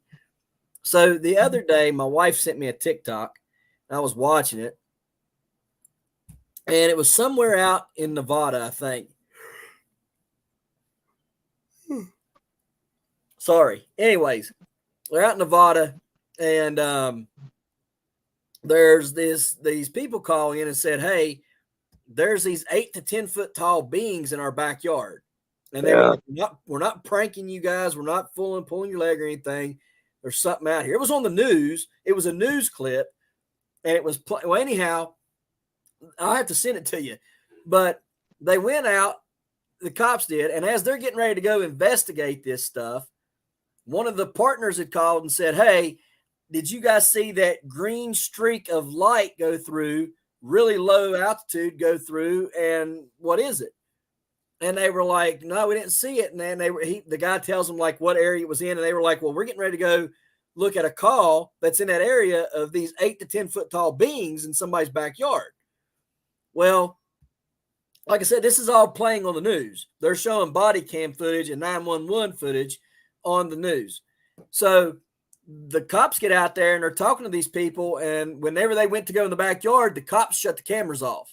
So you couldn't see what was back there. You couldn't, any of that. Well, anyhow, what I thought was funny is whenever they did show the clip finally of what the cops saw of that green light going through back in March 7th, in fact, my wife, me, and the neighbors was out in the front yard here about 10 o'clock at night.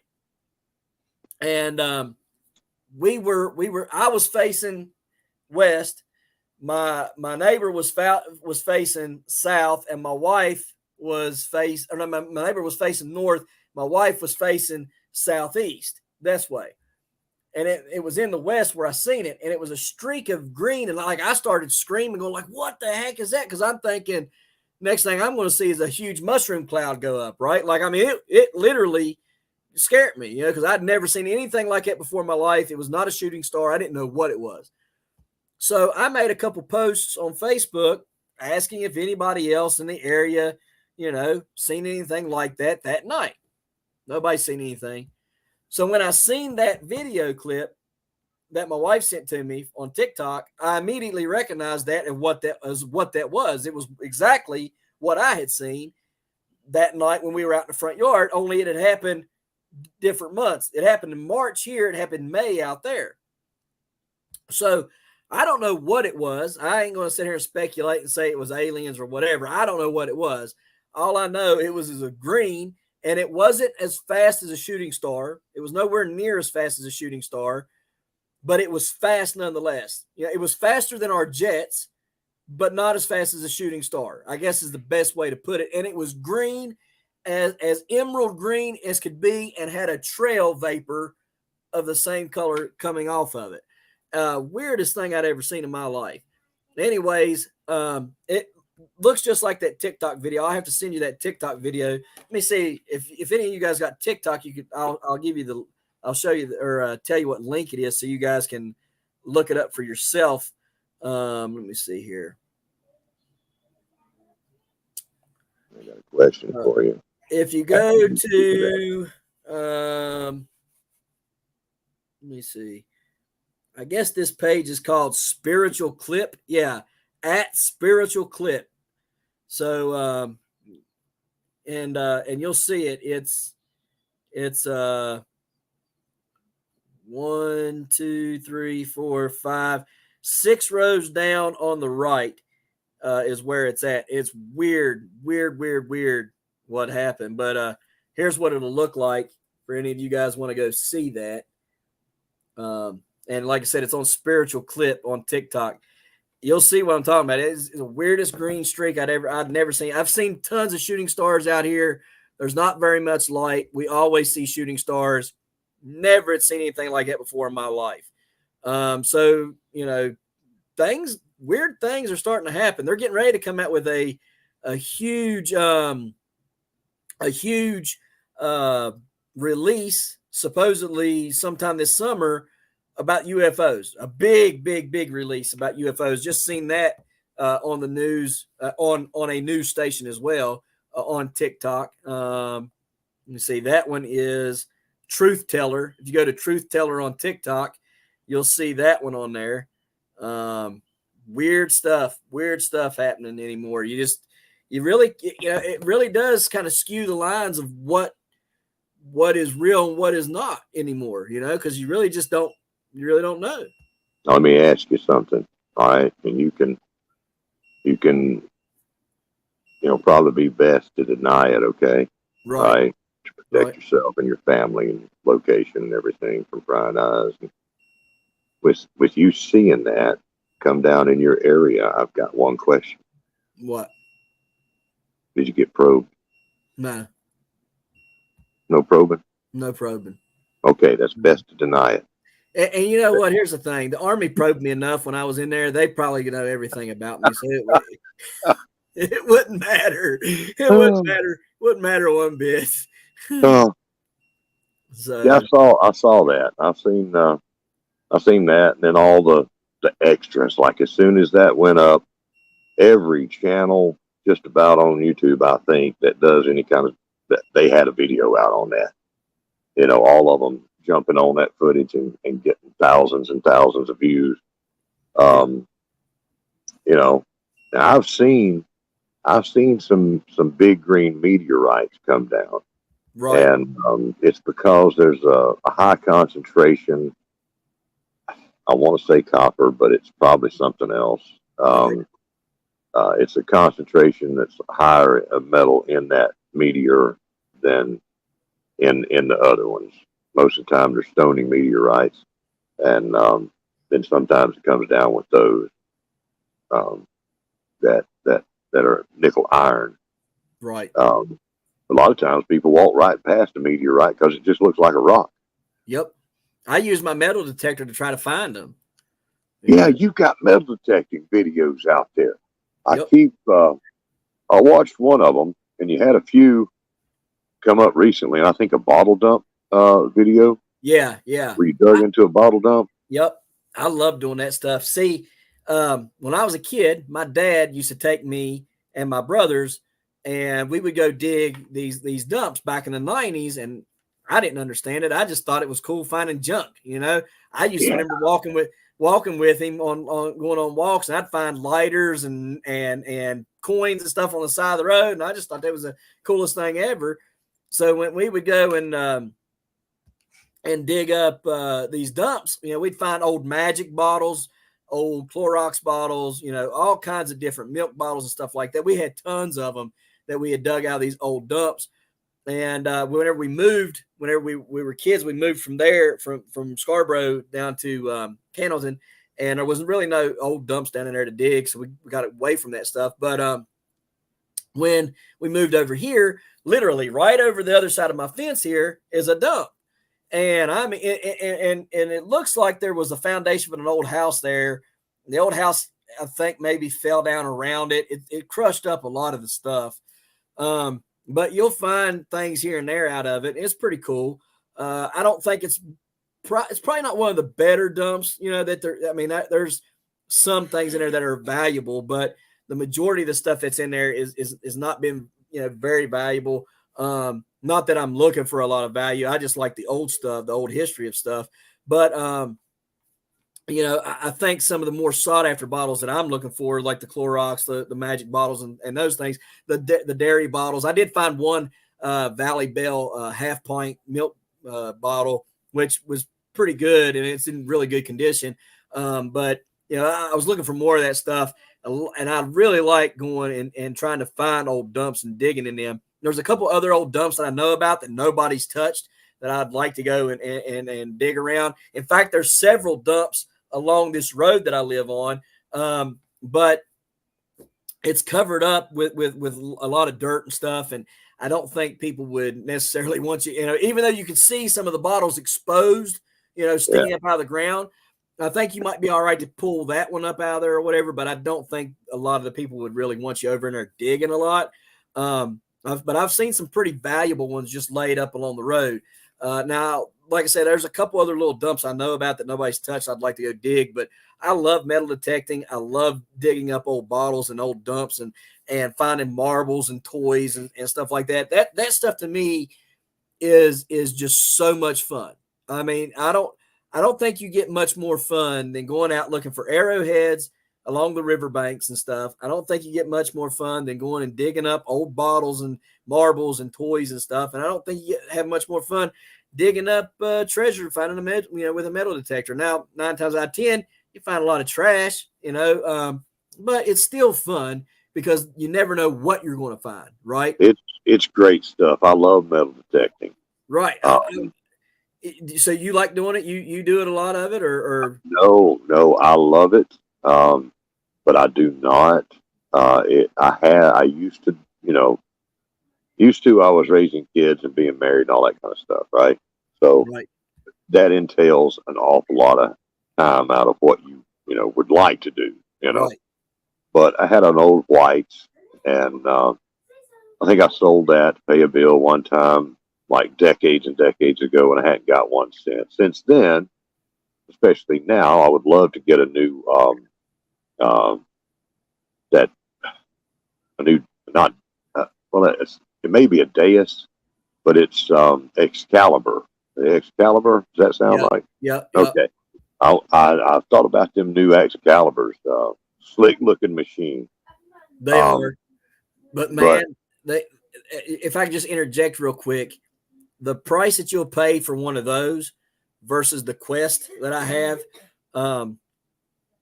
So the first metal detector I bought was from Royal King, and it was like $30, and that thing was junk. I bought it because I lost my wedding band playing in the yard with Jaden playing basketball. Lost it and went and got that just to find it. Never could find it. A year later, I bought a Quest X5 and found it within 5 minutes of getting it out of the box. Turned around a week later, gave that X5 to my dad, and I bought the Quest Q30. And for the money you spend, the warranty you get, you really can't beat that machine at all. Now you can step it up to a Q80 or a Q90, but you go exponentially higher in price, like $600-700 versus 200 and something, like 279 or something like that for the Q30. Q30 is waterproof up to 10 meters. It's very, very deep. You can go up to 2 foot in depth with it. It's been a really good metal detector. For some reason, my outside speaker had went out or something's happened to it. They said that they doubt that the speaker went bad. There's probably something else wrong. The only thing that they told me I needed to do was print off this form that they emailed me and fill that form out, send it in with with that head. The head is the main part of the part that you grab on and you swing it back and forth and it reads out all your readouts and stuff, your depth and your signal and your tone and all that stuff. Just got to send that piece of paper in with the head, and they're going to fix it up for me. So that's really good customer service in my opinion from them. And I've heard from other guys that have had some of these more expensive metal detectors, like oh goodness, what is that big name, Garrett, and some of these other ones that they're not as good about their warranty, their stuff, yes, but they've always said that there seems to be these loopholes for the company to kind of step through and get around the warranting of things sometimes. So just kind of want to let you know that before you went spending a whole lot of money, on one of those Excaliburs, because they are very expensive. They are very good, and a lot of great metal detectors use it. Quarter Hoarder uses it. Quarter Forward uses it. Lots of other great metal detectors use them, but they are very, very expensive. And I've heard, that sometimes they've not had the best customer service. So just letting you know that real quick. A lot of the beach detectors use Excaliburs and some others because of the water and all. But do you watch Aqua Chigger? You watch him? Yes. Aqua Chigger? Yeah, you ought to know him. He's in Virginia too, I think. He's either there or he's in is he Virginia or Ohio? I like him, and I like Hoover Boys too.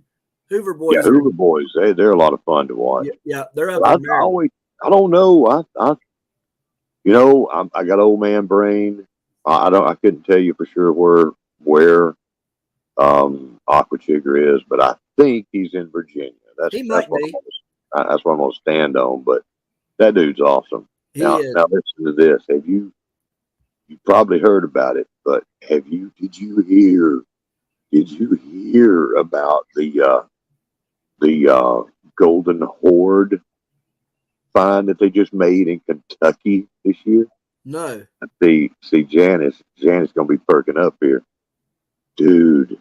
They found a Was it the Civil War gold? it's Civil War gold. I don't know that it was that shipment, the lost shipment or whatever. Right, from the Confederates. But yeah, they found 800 an 800 piece gold hoard in a cornfield. That's insane. Been plowed over and plowed under and plowed over and all this kind of stuff for a long time. They just found it this year and it's up for auction right now, I think. But they've kept the lid on who it was and found it, where they found it. They found a lot of silver with it too. But 800 pieces, and some of them are Dahlonega mint. Oh, wow. Lots of $20 gold pieces. It's 800 pieces of gold. A lot of it's, $5, $10, and then there's lots of $20 in there too. It's enough that it might have been the rumored lost Confederate gold shipment. Right. Could be, but that's an awful. 800 pieces of gold. Yeah. And today? Well, yeah, but the numismatic value of that, and here's the thing: only one of the coins suffered damage. Oh, wow. All the rest of them, they said, are in pretty much mint condition. That's crazy. Yeah, it's pretty amazing. And to have Dahlonega gold in there, right? New Orleans gold, and in Dahlonega, I can't wait to get my first Dahlonega piece one day. I love stuff like that, and see, that right there is just another reason why I like metal detecting. If you can get on a creek or a river or something that has got significant historical, references to it, you are bound to find something that is just out of this world. I love doing stuff like that. I would like to get a group started and be able to go and make trips, like the Hoover boys do and stuff. I just think that stuff is so much fun. It is a lot of work, though. What a lot of people don't see, they get to see the fun that these guys are having, but what they don't get to see is all the hard work that they put in to get permission to go hunt these places, because that is not easy at all, to be able to have the reputation behind it in order for you to get the yes to get on these places. I'll tell you this real quick. I've not told anybody this. So this is for all of you guys watching. I'm going to tell you what happened. So I'm not going to tell you where it happened, but there is a gentleman in my community who is getting up in age. And one of my good buddies that live here close by is really good friends with him. I had tried to get on that property for a good long while, and the old guy just would not let me. He knew I was a good guy, but he wasn't going to let me on that property. He wasn't going to let me metal detect. He wasn't going to let me do anything. And so I was talking to a buddy of mine at the post office one day, and I said, anywhere I can go metal detecting around here, because there's a lot of Civil War right in this area. Literally, there was Confederate camped out where I lived. The Confederates were camped, and the Union was camped about 2-3 miles away from me. And they used to come up here and skirmish. In fact, the church that's at the end of my road, Bluestone Baptist Church, was burnt down 3 times during that war. All right, so the hospital, there was the house still stands right here where the hospital was. Anyways, I wanted to metal detect up here, and not a lot of people know me very well in the area yet, other than they know me from Growing Giants, or they've seen me on the news or something like that. They don't really know me. So anyhow, it's kind of hard to get on property and stuff. So I was asking my buddy Sonny, who works at the post office, hey, can anybody I can metal detect on or whatever? He's like, nah, you go ask such and such. And I said, oh, I done tried that. That ain't gonna work. And he said, oh, well, you never know. You just maybe keep on asking. He might come around. So literally a week later, my friend Wellington Deeds, who helps me move my pumpkins sometimes and helps me do other stuff around here. You guys might see him on the channel from time to time, or at least hear his name on the channel from time to time. He calls me. He says, you want to go treasure hunting? I said, sure. What are we hunting? In my mind, he says treasure hunting. It's usually going and finding tractor parts and me going and helping him pick them up or whatever, which is fun. But, I didn't think anything else about it. He said, well, this man who, he says, you're going to have to come help him find some money. And I said, okay, what are we talking here? He said, 11 tubes, 4-foot long sewer pipe, 11 of them was buried full of 1,800 Morgan silver dollars. Ooh. And I said, what? He said, yeah. He said, now he dug 9 of them up when his wife had cancer, and he used that money to help pay for the cancer treatments and stuff. He dug the other 2 up when he took the back porch off. He dug those 2 up and poured a concrete patio down. His wife drew the maps where they reburied the other 2 remaining 4-foot long sewer pipes full of these Morgan silver dollars from the 1800s. And he needs you to come up here and help him find them. And I was just glowing, right? I'm just, woo. And, because I'm thinking I'm going to find some cool stuff. It's going to be fun. I get up there and I mark, I don't know, probably 14 different places that were 4 foot long and about that wide. Literally, I would come off the edge, I'd sweep across, and it would end. I'd come back across, it'd pick up, and it'd end on the other side. And it would be 3 to 4 foot long every time. And I'm thinking, man, he's buried more than what he thought, or something's going on. Now, the old guy tried to pay me when I left, and I told him no, didn't want any of his money. And he looked at me and he said, well, it's awful cheap. So I didn't do it for the money. And I said, and you didn't even find anything. So how do you know it worked or not? So he said, tell you what I'll do. I was getting ready to leave. He said, you can metal detect all of this here. He said, this used to be where the old hotel set. It burnt down. He was like, you can metal detect that. You can go down here and metal detect my grandmother's house that was built in the 1820s. Ooh. Yeah. He said, and that's never been touched. That land has never been touched at all. Nobody's ever fooled with it. Nothing's ever been done.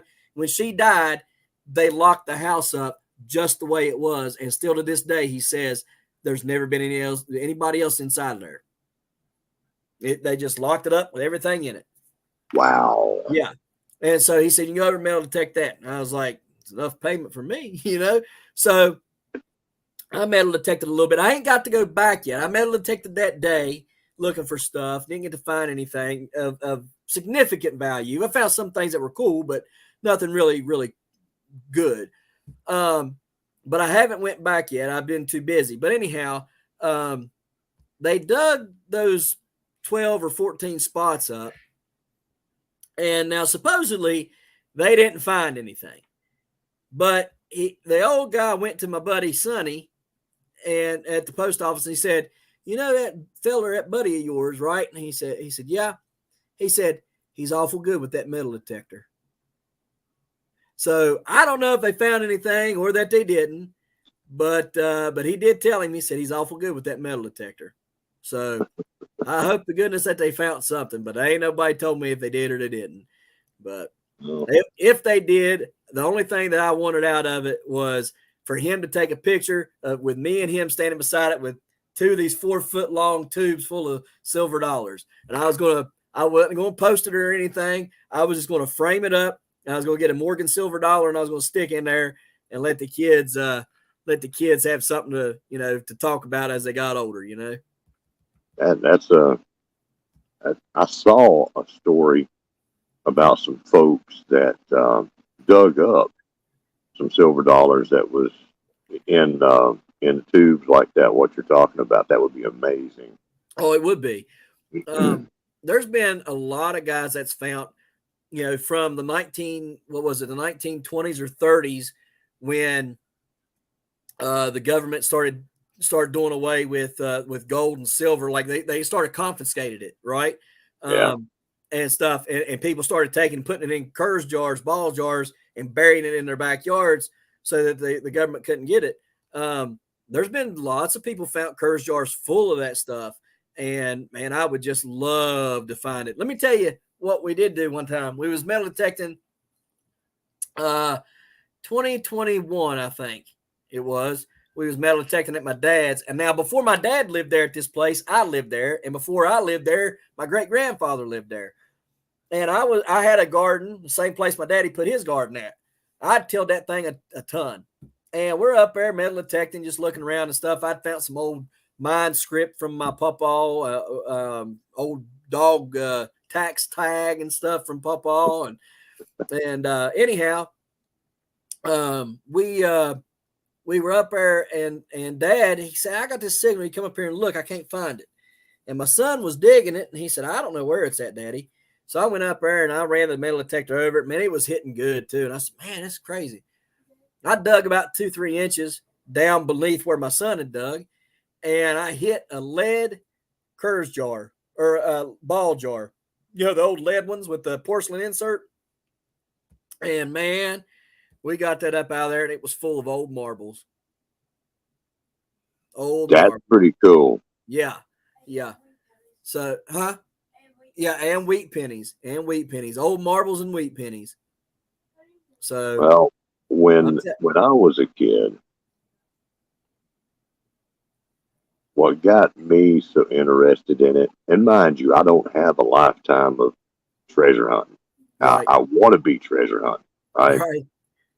When I was about 5 years old, maybe 6, sitting there at my dad's house one morning, and an uncle came to the house and knocked on the door, and he's talking to my dad and me, and he says, how'd y'all like to help me go hunt some treasure?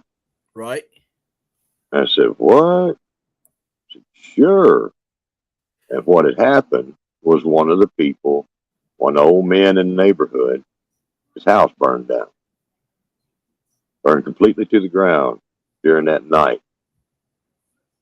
And he had gallon jars of all kinds, but he had some gallon jars in there too, of silver that he put in the walls. That's crazy. So I'm sitting there, I'm like, oh, this is going to be cool. Right. So we went, because I was already into all that kind of stuff anyhow, pirates and everything. Right. So we go to this place, and it's still, every once in a while you see a little puff of smoke, a little steam coming off. It was put out and all, but there was still some hot spots there. Right. But it didn't take long, man. It did not take long. I was all over that place, kicking ashes, and I found my first one. This thing was a gigantic pool. It was a pool about the size of a king size pillow, but oval shaped. Right. Just silver. Just a puddle of silver that had silver dollars sticking out of it like a shark's fin. Right. Where they weren't completely melted into the pool. Right. And there was, I forget, we probably found 7 or 8 of them. We found all of them. Okay, all of them were found, but I know there was at least 7 or 8 jars of silver in those silver puddles in the ground. That's crazy. In the ashes, just laying there, and there's more of them out there. You'll see seeing that and knowing it was treasure, just just put it right into me from an early age, the love of that. And of course, I followed the Atocha with Mel Fisher, and I watched everything as it was brought up. You know, every news story that came out about Mel Fisher on the news, I was all over it. The National Geographic, I was all over that. And of course, National Geographic did many things on that. So I love the treasure. I love the treasure hunting, everything about it. And if and when I get a metal detector, I have to come up there and we do a meetup. You are more I'll be the one in the brown paper bag over my head. Okay.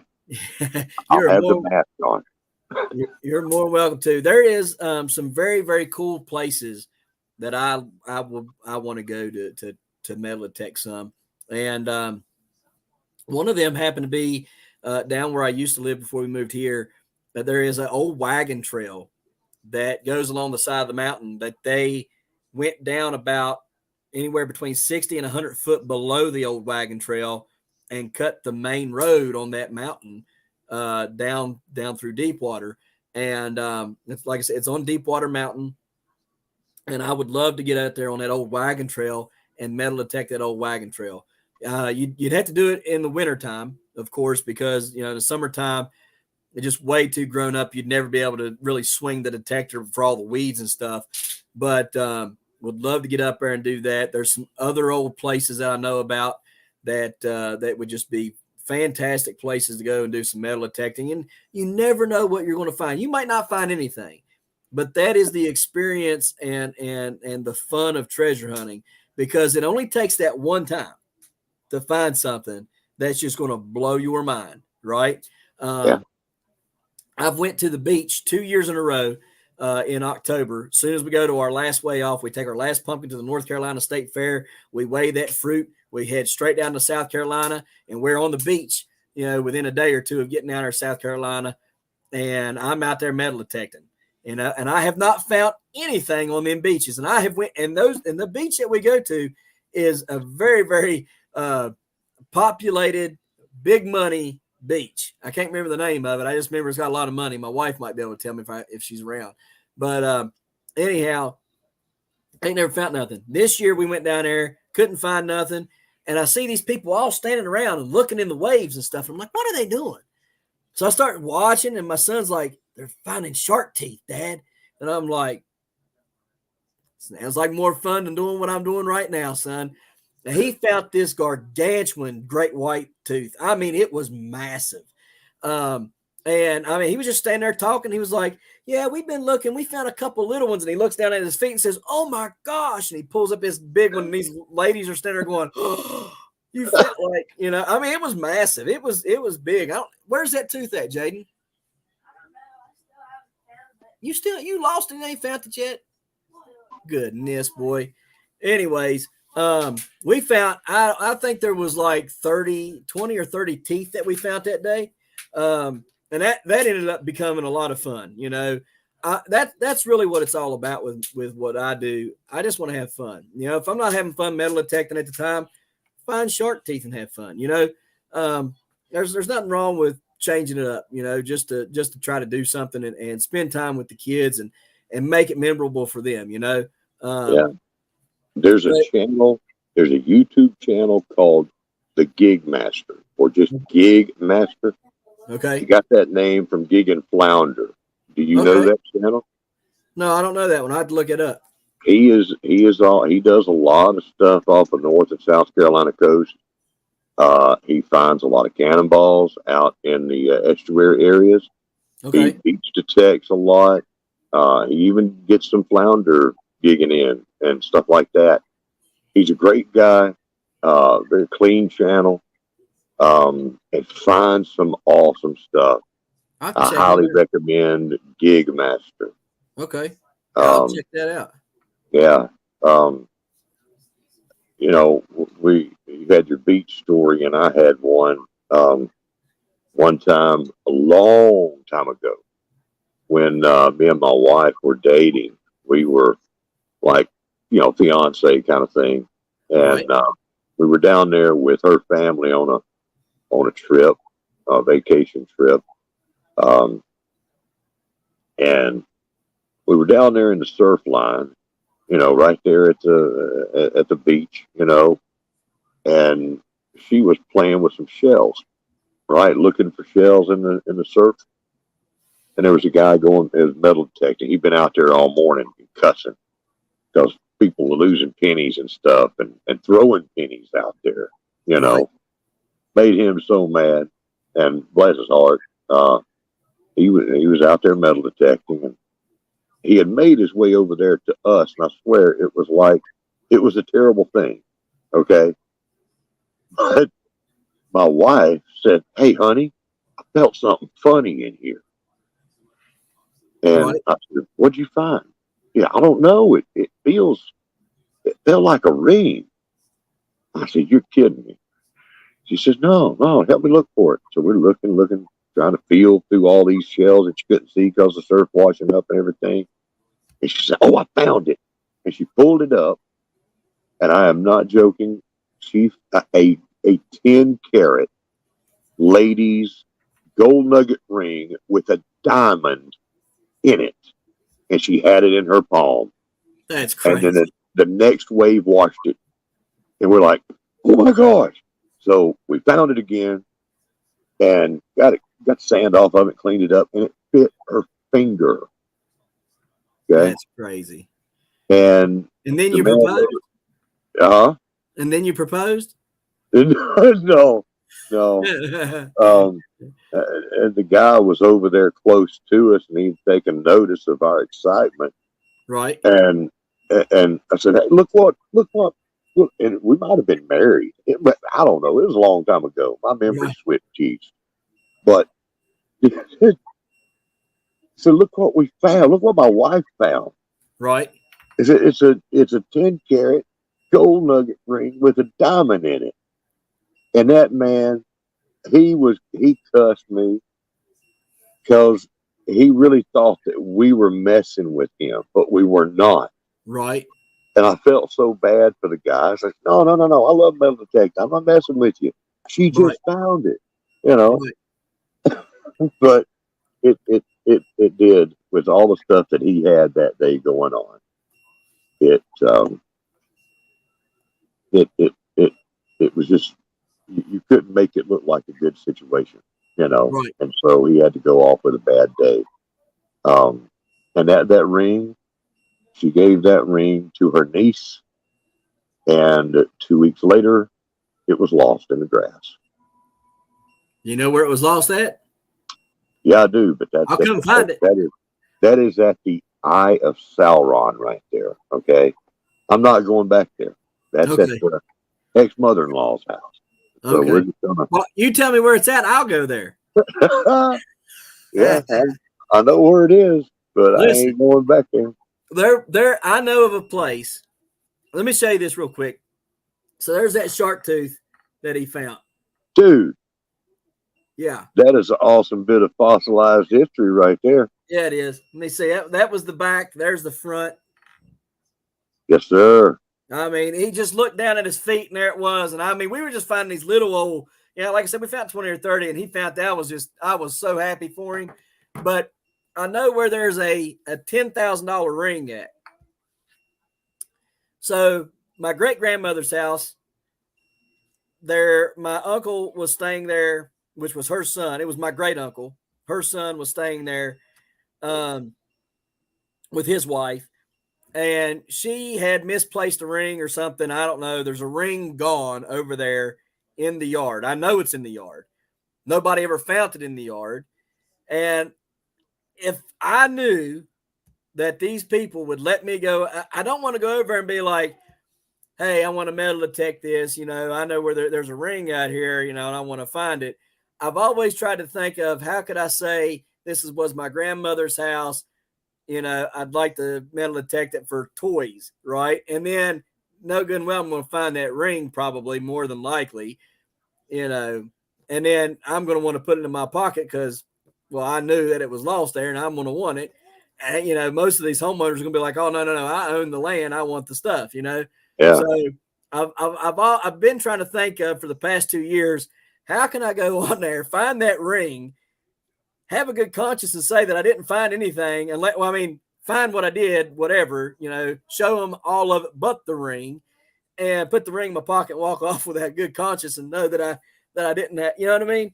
I just ain't never found a good way to do it, because I don't want to lie, you know what I mean? And I don't want to be wrong about it, but I sure don't want to tell them, hey, I know there's a ring here and I want to find that ring, So Yeah, I'm probably not the best one to ask for advice on how to get past that little hurdle.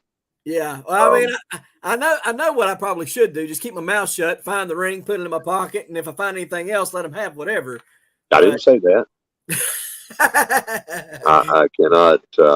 I'm not a professional metal detectorist. I cannot give any Right. advice on that. Right. So, but man, I would love to get over there and find that, because that'd be pretty cool. So, Well, if you ever have any problem getting permissions, from somebody, right. just tell them that Homestead Aquarius.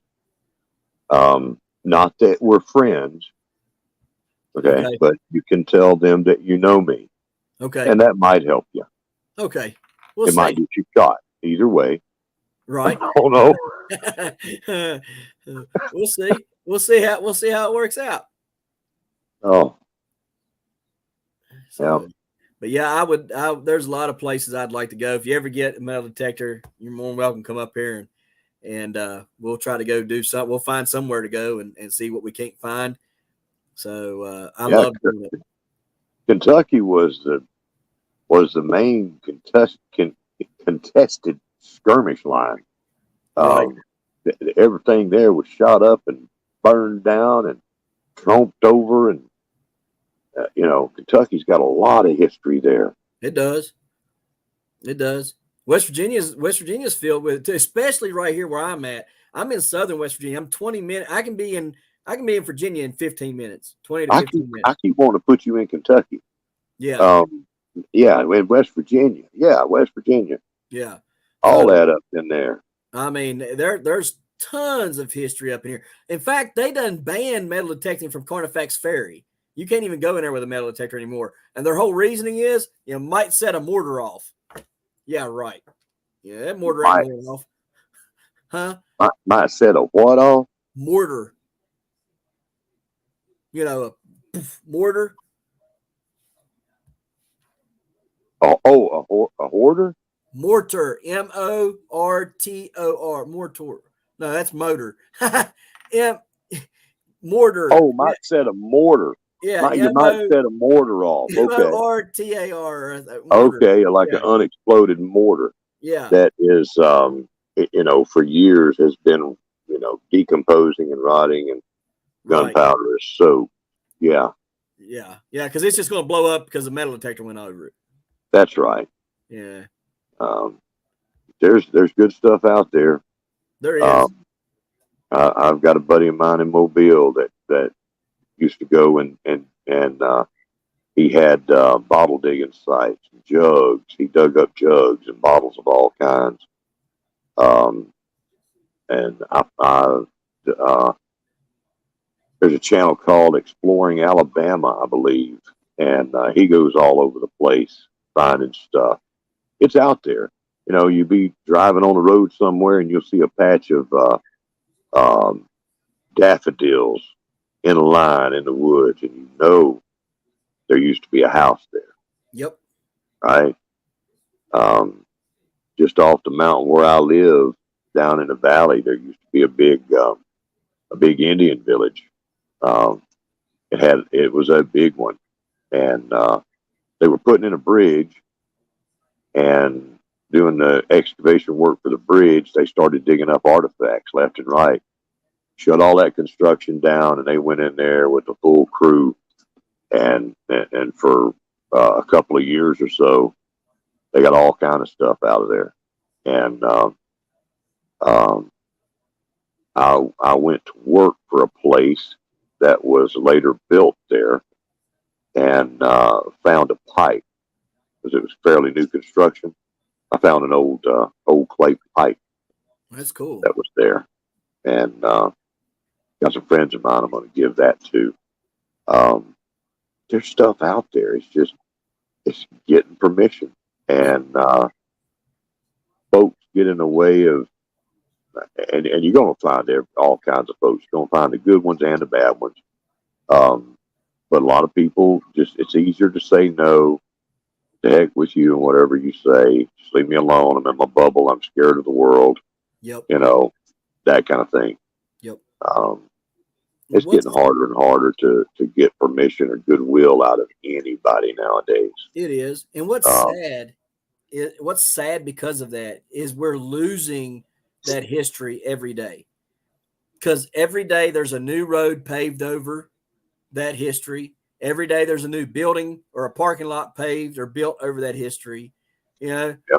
Or people dig their entire yards up and take the field dirt and put God knows where, and do something else with, So we're losing all this history because people are afraid and because people don't want sued. And see that the old man that wouldn't let me on his property, and now I've got free permission to be there whenever I want.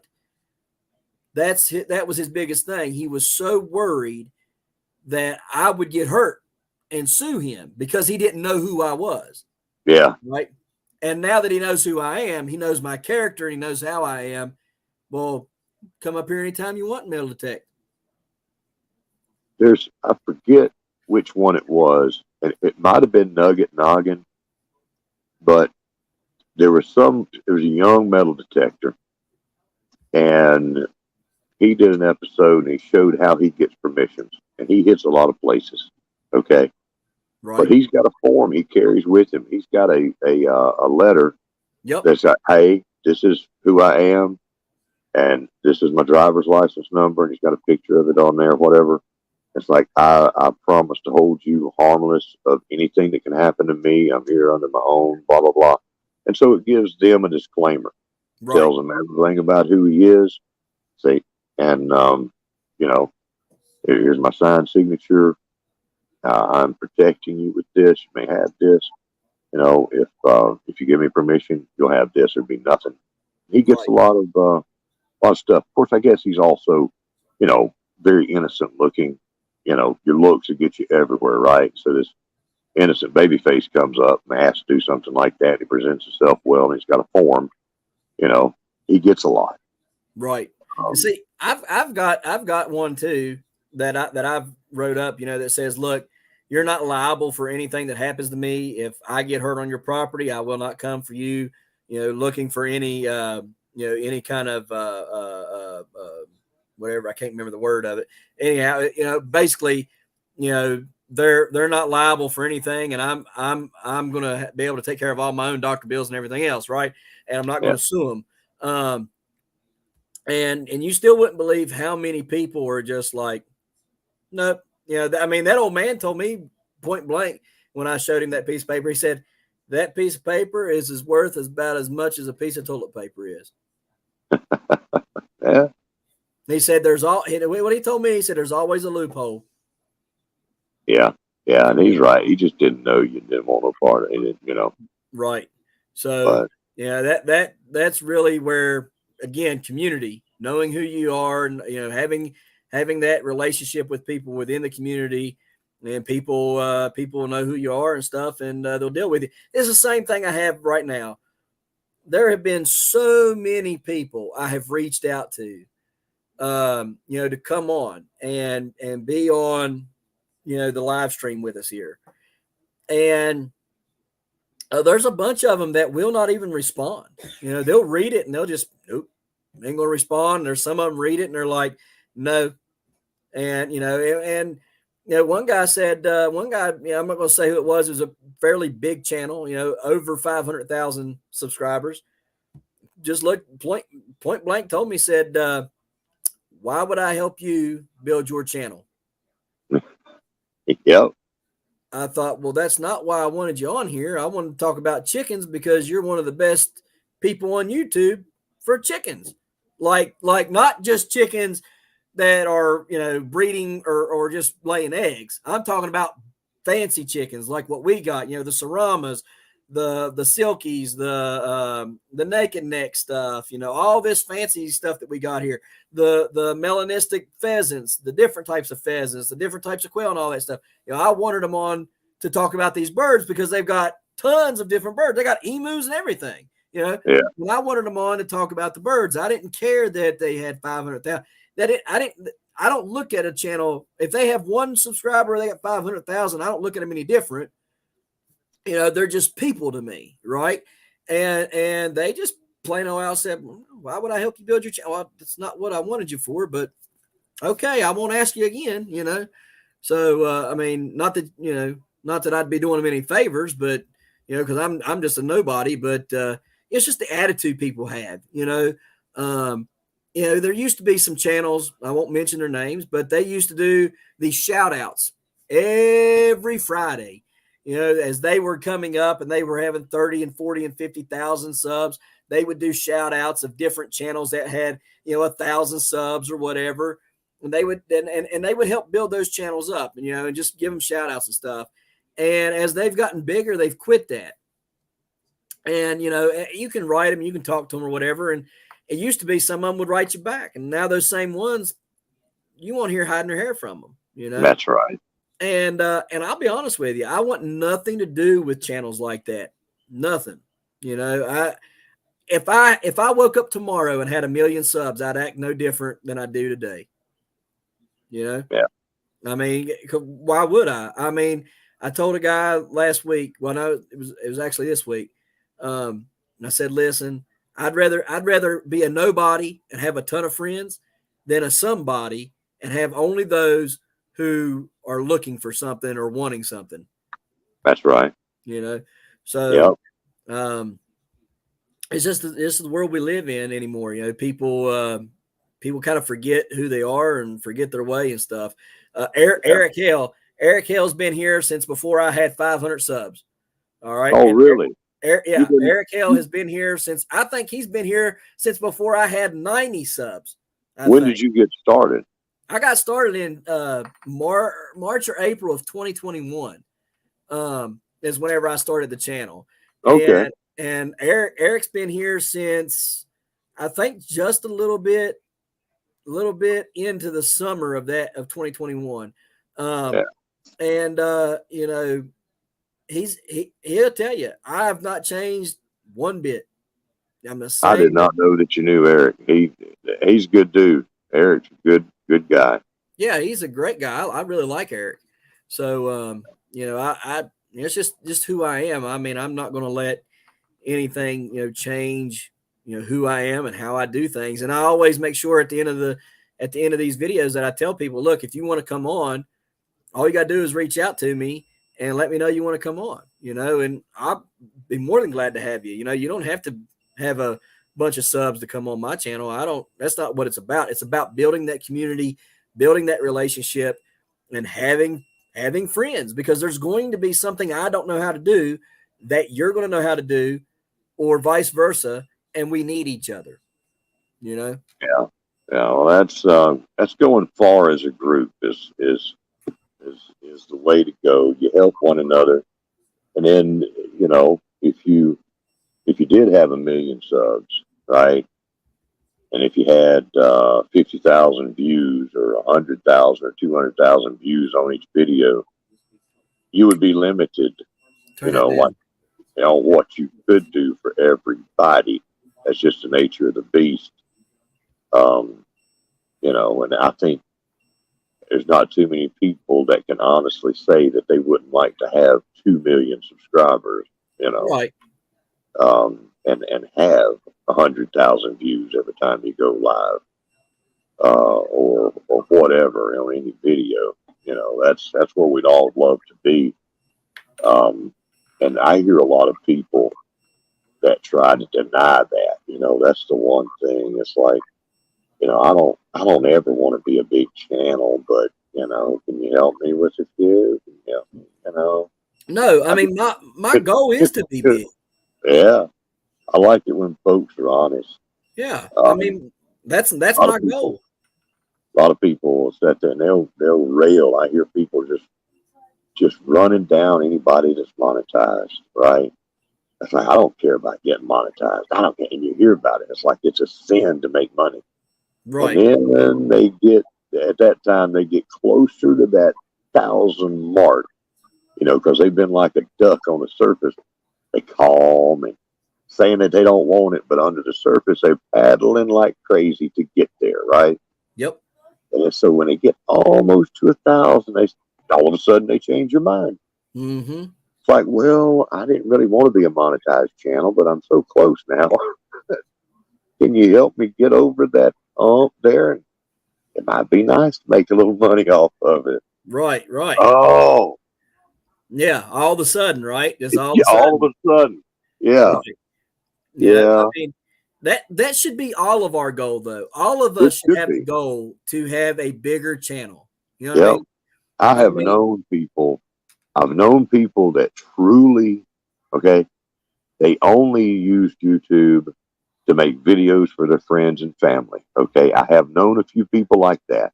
right. I said, no, this is just for my family. I've got a channel, but it's private. I said, what do you mean? And it's private. You can't see anything they're doing.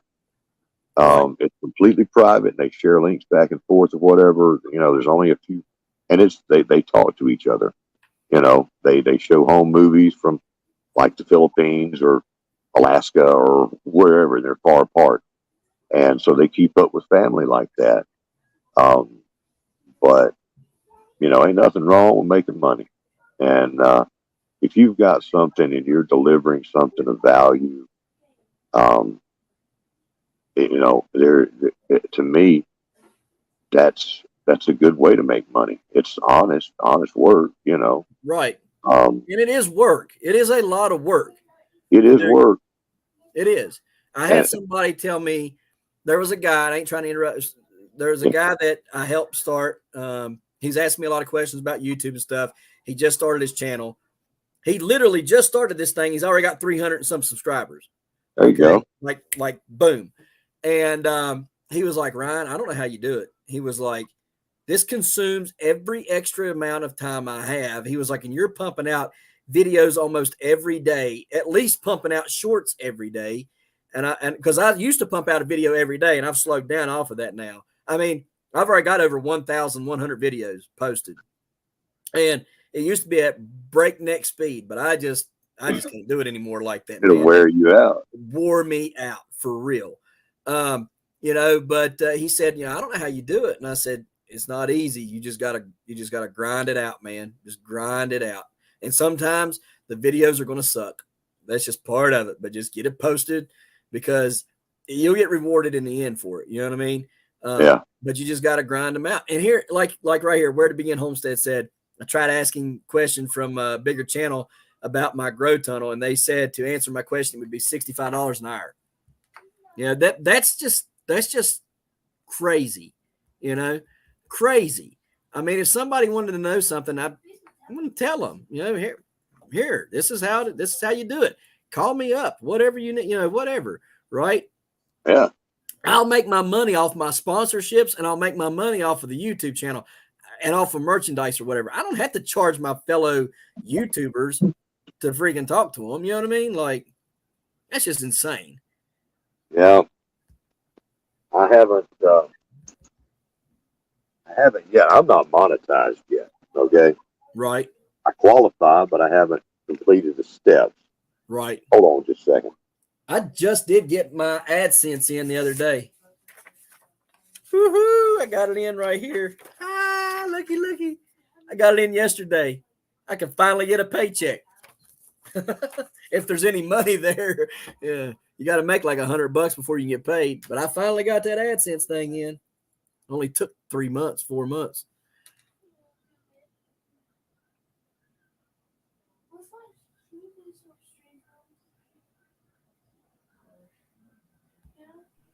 Okay, I'm back. Yeah, I got one or two pesky little things left to do, and I should have that wrapped up, but I just haven't made it a priority.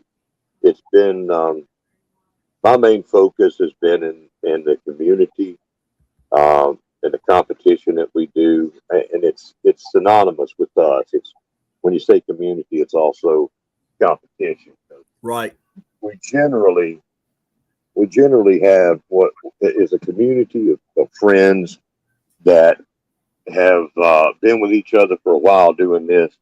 It's a community that has sprang up around a competition, and that's sort of it. And my energy goes to that. And recently, it was starting it up and everything this year. Got a lot of new things going on.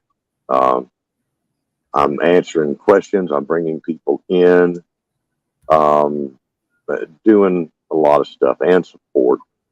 And I just haven't made myself just stop and finish the rest of it out. There's always something. Oh, yeah. And I say, I'll get to it, tomorrow. I'll do that tomorrow. Tomorrow, something else happens. So I just need to wall off some protective time and get it done. I got this one part, and I can't figure out how to proceed further with it, but I think I've got it figured out now. I can tell you right now, if it has anything to do with the AdSense thing here, this little piece right here. Yeah, the one where it says, enter your website. No, I've got that solved. It's not for a YouTube channel. God Almighty, that was that frustrated me right there. And and I finally found a video telling me that was not something to worry about for a YouTube channel. They don't make it easy. No, right? It's not. When you get to that point and you've got to find some third party to tell you what you need to know, and it's not YouTube itself, that doesn't make sense. I know. Like, they had me locked out to where I wasn't making any money for a month and a half. I didn't know I wasn't making money for a month and a half. My wife said, "Hey, you ain't made money in a month and a half." I said, "What do you mean I ain't made money? I monetized everything. Everything's fine. You're not making money." Well, why ain't I making money? Because you didn't finish this little section in the 45 days they gave you, so they took your monetization off. Yeah. What the heck? And then I tried to get this thing, and it took forever. They sent it to the wrong. They make me put on my physical address. Yeah. That they didn't, but I don't have a physical mailbox. I have a PO box. Uh-huh. So you don't have a, oh man, that's bad. So you're not getting mail there. Right. But you can't put your PO box in. So I had to fight with these idiots. And I said, "Listen, if you're going to send it FedEx or UPS, you can send it to my physical address. But if you send it USPS, it's got to go to the PO box." So they made me write in my PO box, then down underneath that write in my physical address in order to get it at the PO box. Finally got it, though, after 3 months. We finally got it, and we have got it. And I don't know how much money there is, but I hope I get me a check from them one day. So we'll see. I heard that. We'll see. I'll be camped out at my mailbox waiting for my PIN number, because around here we got too many thieves. We got mail thieves here. Oh man, that sucks. So I've got a PO box for that. But hopefully in the next couple of weeks I will find some time that I don't answer the phone. Don't care what else happens in the world. I'm going to get it done. Right. Right. But, I would like to start making some money, even if it's enough to buy some potting soil. I'll be happy with that. And if I can grow it to the point to where it can mean a new truck one day, I'll be happy with that. It's whatever. I understand that. Hey, guys, listen to me. If you only have a little bit of hours left, listen to me and listen to me carefully. Get your laptop. Get multiple laptops if you got them in your house. Sign off of them. Do not have it logged in under your like me, Heavenly Hills Homestead. I'll log out. Log out of however many computers you have. Go on your channel, create a playlist, and hit play. And whenever it plays all those, hit repeat and play it all again. You'll get up there past the 130 hours and past, what was the other one, 49 hours? Yeah. So just do that, guys, and you'll get past there. Trust me. I had to do it. I had other people doing it for me. All right. Because I was like a gnat's rear away from my 1,000 or 4,000 hours watch or whatever it was. And every time I wake up, the next morning I'd wake up, I'd be back down to where I was the day before or something. So I had to get like multiple people plus myself running repeats. Make a playlist, run a repeat. That's all you got to do. You'll get your hours up there like that. All right. I'm telling you, you'll get them up there like that. Go on your own stuff, create a playlist. Just make sure you're signed out. And that's one way you can help yourself out and get your watched hours up. Yeah, that YouTube yo-yo, right? You go Yep. up and down in hours, but you go up and down in subs, and that's just so frustrating. I don't know nothing about that. Why y'all bringing it here to me? This thing right here. I know. Take it to your mama. You coming in here asking me about that stuff? I don't know. Children's anymore, right? They coming in here asking me questions about stuff. I don't know nothing about that stuff. I ain't got a clue. You kids are at great ages, man. It's awesome stuff, and it don't last long, brother. It don't. It sure don't. And the youngest, well, not the youngest, but my girl, she's been sick. That's Daddy's girl. She helps Daddy with everything, and the boys, they're pretty much mommy boys, but that one there, that's Daddy's. And I seen y'all out there fishing earlier today. Yep. We've been out there fishing. Yeah. Oh man, they love fit. They love doing anything. And but my little girl, that's mine, and she's been sick the past couple of days. She's had a fever and stuff, and man, when she don't feel good, I just I don't know. I feel so bad when the boys are sick. Boys are sick. You know what I mean? Yeah, between him and God, he's gonna have to work it out. But yeah, right. But when Daddy's little girl's sick, Katie barred the doors. Now y'all gonna have to get out the way. Daddy's got business to take care of. That's just I don't know what it was, but I never wanted a girl. I never wanted a girl. When I found out she was a girl, I cried because I was upset it was a girl. I ain't lying. I cried. I was upset that it was a girl. But when she was born, that was it. That when she come out, I'm the one that pretty much pulled her out. She was on her way out, and nobody was in the room to help get her out. And they were all trying to suit up, putting gloves on and stuff, and she was coming out. So Daddy was there to, play catch and release pretty much. Just, bloop, here you go, nurse, But after that, it was I don't know. I can't explain it, but that's Daddy's little girl now. And I anytime she's sick or don't feel good, she comes to me. And so she's been piled up on me for the past couple of days. Ain't been feeling good and running a fever and stuff. And I literally stayed up all night last night. I didn't go to bed till about 7 or 7:30 this morning because she was running 102 fever and it would not come down. Wouldn't matter what we would give her.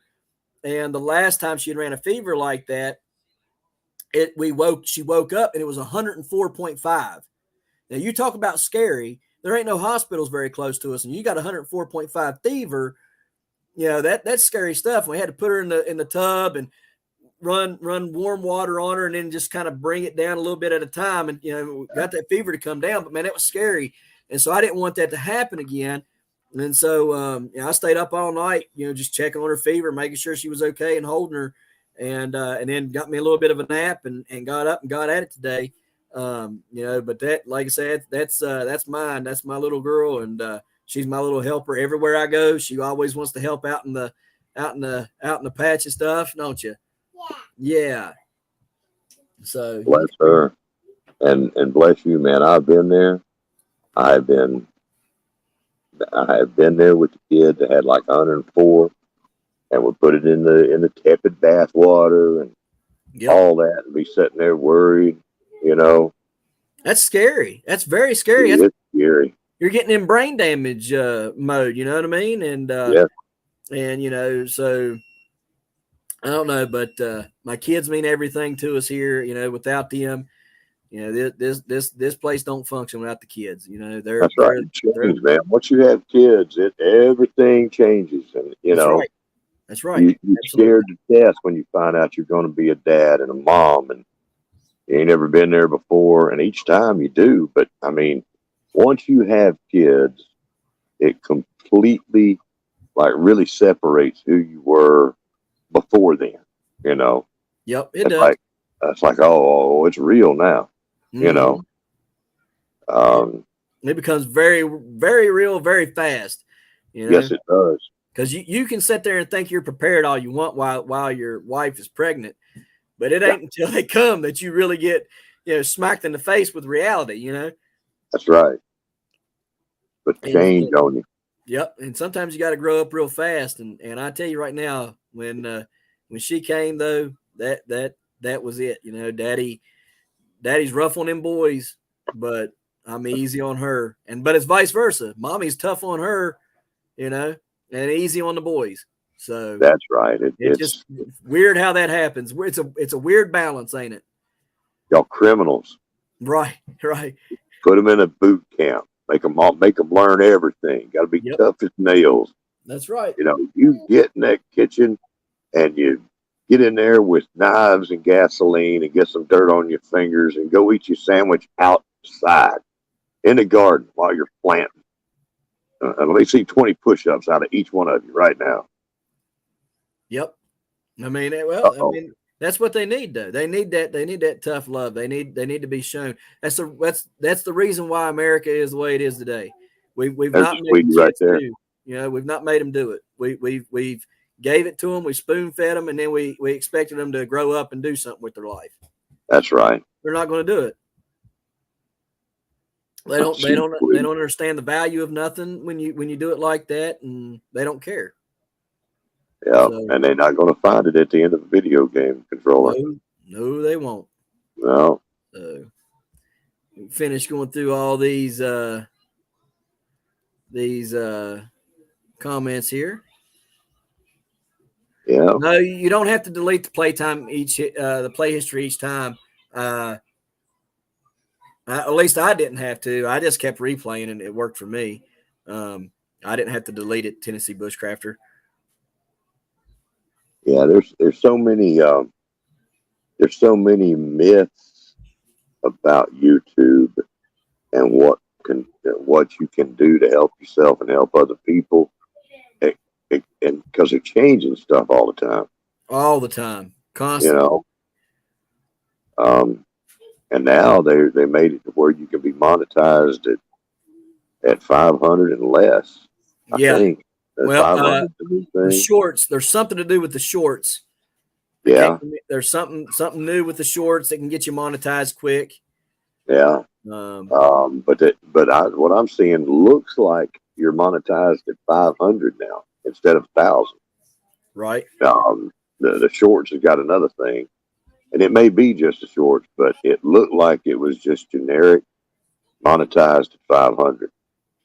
And also the new, and it sort of makes sense. It makes sense now that they're doing this, because now I'm seeing the big YouTubers that talk about the stuff pay to play. Now YouTube is starting to look like it's pay to play, and if you give them some money, they will promote your channel. Yep. TikTok does the same thing now.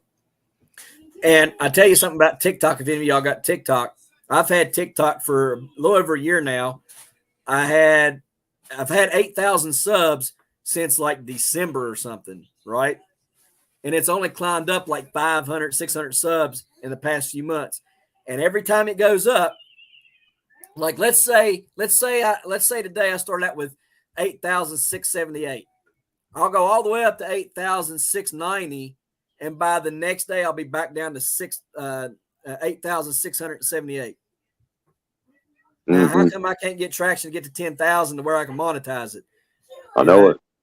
I mean, I'll get all these new subs all the time. Follow me on TikTok, but then all of them just vanish. All the like a bunch of new ones or a bunch of the old ones will vanish.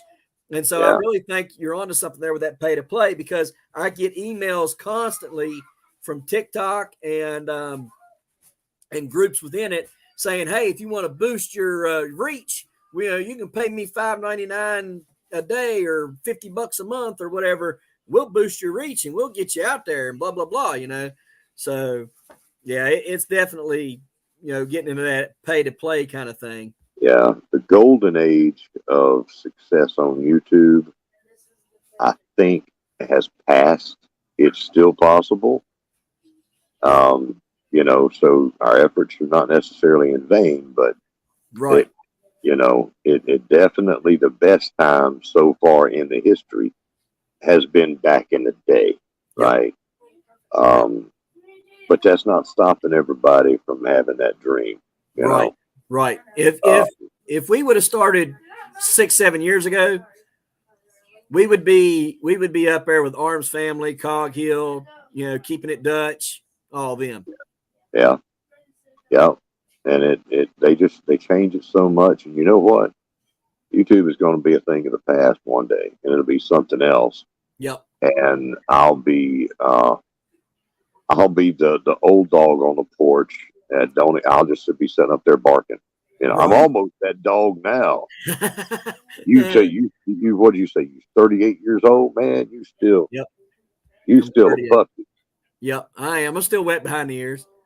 Yeah. You still a puppy. There's a lot of stuff, I'll hear people say, well, I'm on Facebook and Instagram and TikTok and all this. I'm like, good Lord, how in the world are you on that many multiple platforms? I And do it. I'm on YouTube, Rumble. I ain't got much on Rumble, but I got to start working on that. But I'm on YouTube, Rumble, Instagram, and Facebook, TikTok, Twitter. yeah. That's 6 of them. Well, I guess I got all my eggs in one basket here on YouTube, and there's so many people that I truly support. I don't have time for all that, man. Right. I ain't got time, man. Essentially, what I do here. So here's what's because I do have Travis Key is a great guy. He's done very well to me. And anybody that knows him from down at Lazy Dog Farm knows he's a good guy. He come from Homestead Tools and stuff. But anyhow, him and Cattywampus Acres told me, they said, listen, best thing to do, go in one area and shoot a bunch of multiple shorts. All right. Like within 15 minutes, just keep the phone on. Just set the phone up on a tripod or have somebody hold it, whatever. Shoot 15 minutes worth of video. Don't cut it off, just 15 minutes worth of video. Then go in there and collapse it down to a 1 minute to a minute and a half videos and just post it all week long on Instagram and YouTube.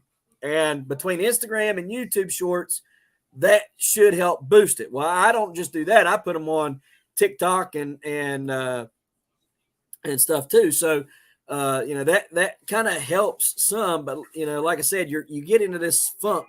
Like a few months ago when I was at 1,300 subs, I was getting 20 to 30 subs a day.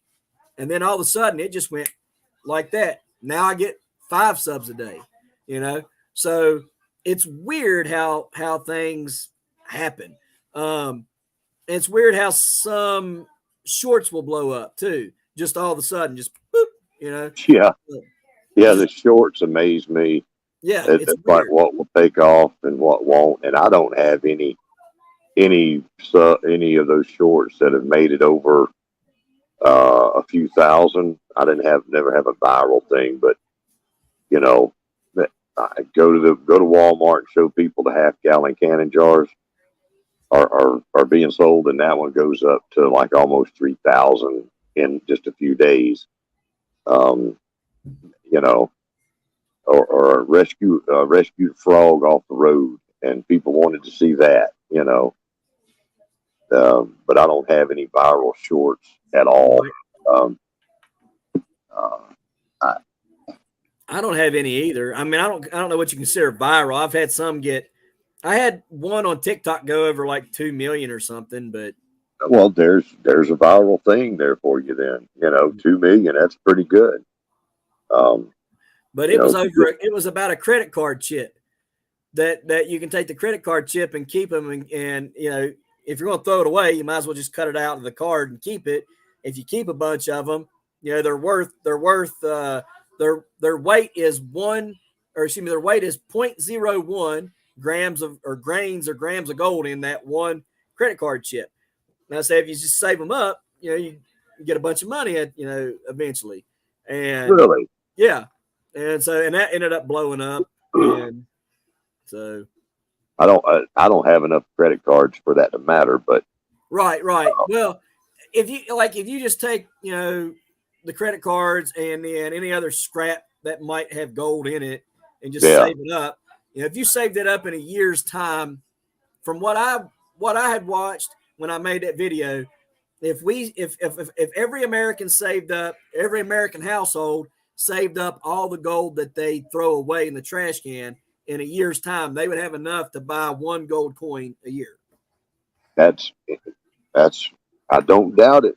Gold and silver and platinum. A microwave has got a bunch of silver in it. Yep. Thermostats. I didn't believe that thermostats and switch boxes and stuff had silver in it. There's silver in all kinds of things. Gold on the pins. It's used. Gold and silver is used for a lot of stuff. Silver is a workhorse of electronics. There's a lot of it out there. Yep. Just going through a lot of it. But I had no idea that it was as much as one gold coin that people throw away. Yep. Each year. Yep. They could buy one gold coin. Now, the person that made that video didn't say how big of a gold coin, right? Like if it's one of those little tiny tenth of an ounce. Yeah. Or if it was, one of the bigger ones, but they said you could have enough to buy, a gold coin. I'm thinking probably $300 to $400 is what I'm thinking. Yeah. I mean, I'm in the pay grade of, hey, you gonna throw away that can of beer? Don't let it empty beer. Let me have that. I'm more in the aluminum bracket of smarts. Right. Aluminum brings good money. Aluminum brings real good money. It can. I have picked up an awful lot of aluminum cans in the past and made some money with them. Was about to start getting into smelting so that it's stored better and cut down on the flies on the property. Yeah. And there's Bud. You can find Bud Light all over the place. You probably go and you probably get some Bud Light now for less than the scrap value of the cans. That's funny. Be making money. Oh, well. So, I'm just going to finish going through these, and I'll let you get off here. We've been on here almost 3 hours. That's right, almost 3 hours. It's just running now. Yeah, everybody's got in there, y'all. Turn that down. I ain't gonna tell y'all again. I'll make y'all mute it. Y'all want to watch cartoons muted? It's been fun to hang out with you. It has, man. I've enjoyed it. It's been a real good time. Real good time. I don't get too many people wanting to interview me, so that's pretty good. I appreciate it. Hey, I want to interview everybody. Everybody. I got a bunch of slots we're getting ready to go through here in just a second. If I can get caught up on all these comments here, I'm trying. But I got a lot of open slots, and I want to interview anybody that wants to come on. Like I said, I don't care if they're a big channel. I don't care if they're a small channel. I want to interview them. We got Old Ways Gardening and Prepping is going to be coming on pretty soon. Yeah, I look forward to that night. Yep. And she's a dude and great people. A big-hearted person right there. Yep. And I don't know if you have seen what's going on recently that I've been putting out there about them, but they're having a very serious issue going on with her husband. and they need prayers, and we're trying to generate some donation money for them and try to help these folks out. All right. Uh, I'll have to get with her on that because she didn't mention that. She's not the kind that's going to. That's why I'm doing it. Right. So anybody else, see what we can't get put together. Yeah, she's amazing people. They are, and I really enjoy watching their videos and stuff. So I think I got all caught up. I got a catalytic converter. I just cut off my truck when I put new True Duals on that thing from the cat's back. Hey, I put 3 catalytic converters on my truck. Well, no wonder it wasn't loud and didn't sound good. 3 cats on that stupid thing. What am I gonna do with 3 cats? I cut that one off. I went True Duals all the way back. Now that thing rips and roars and tears up the neighborhood now. I bet it does. It sounds great, man. So let's see here real quick. We'll go through this live stream dates here. So next Tuesday, June 20th, we have 2 Doctors Homestead going to be on with us. And then June 27th, we have A.N.T Homestead that's going to be on with us. So can't wait for those. July 3rd, we have Smart Pot fabric pots coming on. I'm going to talk about their fabric pots and stuff. So if you like to grow in pots and things like that, be sure to check that video out, that live stream out. Pretty cool. Yeah, I thought so. I just reached out to them. I ain't never used their products, don't know nothing about their products other than what I've seen about their products. And I thought, well, hey, get them to come on and let them talk a little bit about it.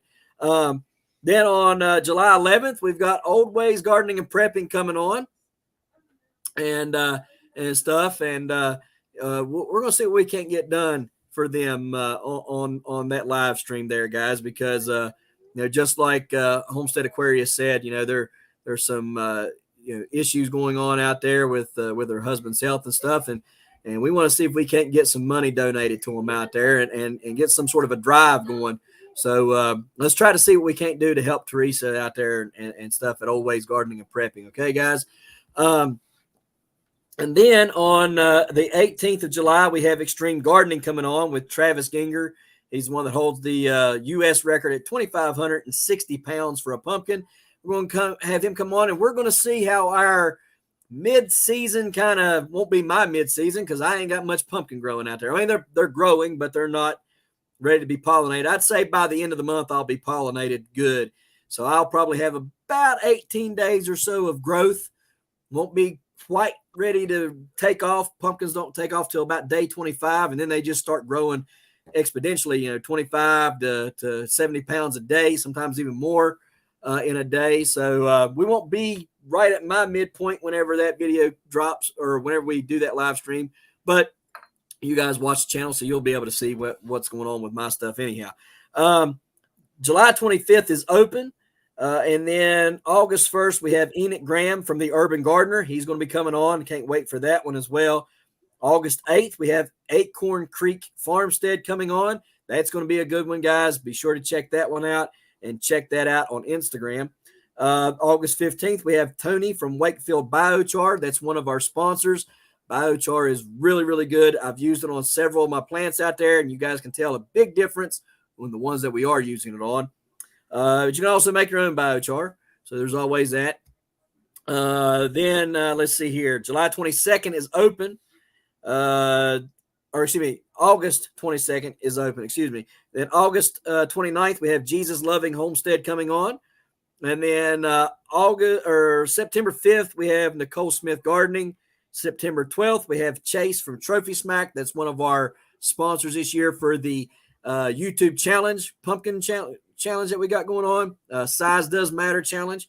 They were the ones that helped us get the belt, the championship belt.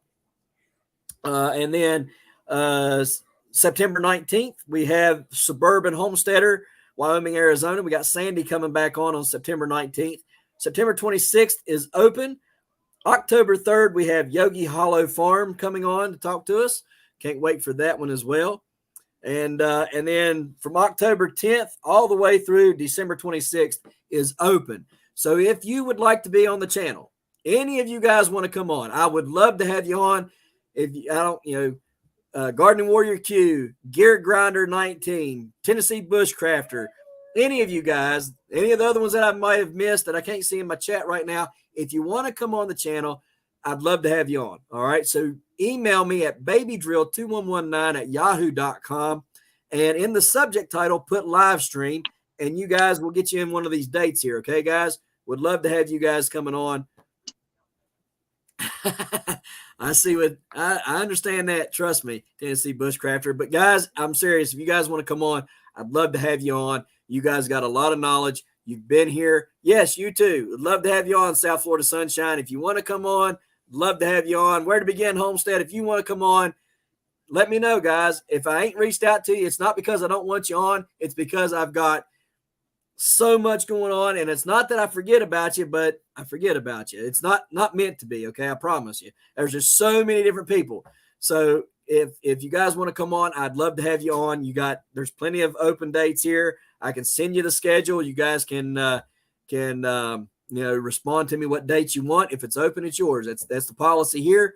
So we'd love to have you on. It's all about community. It's about building up each other's channels and helping each other out.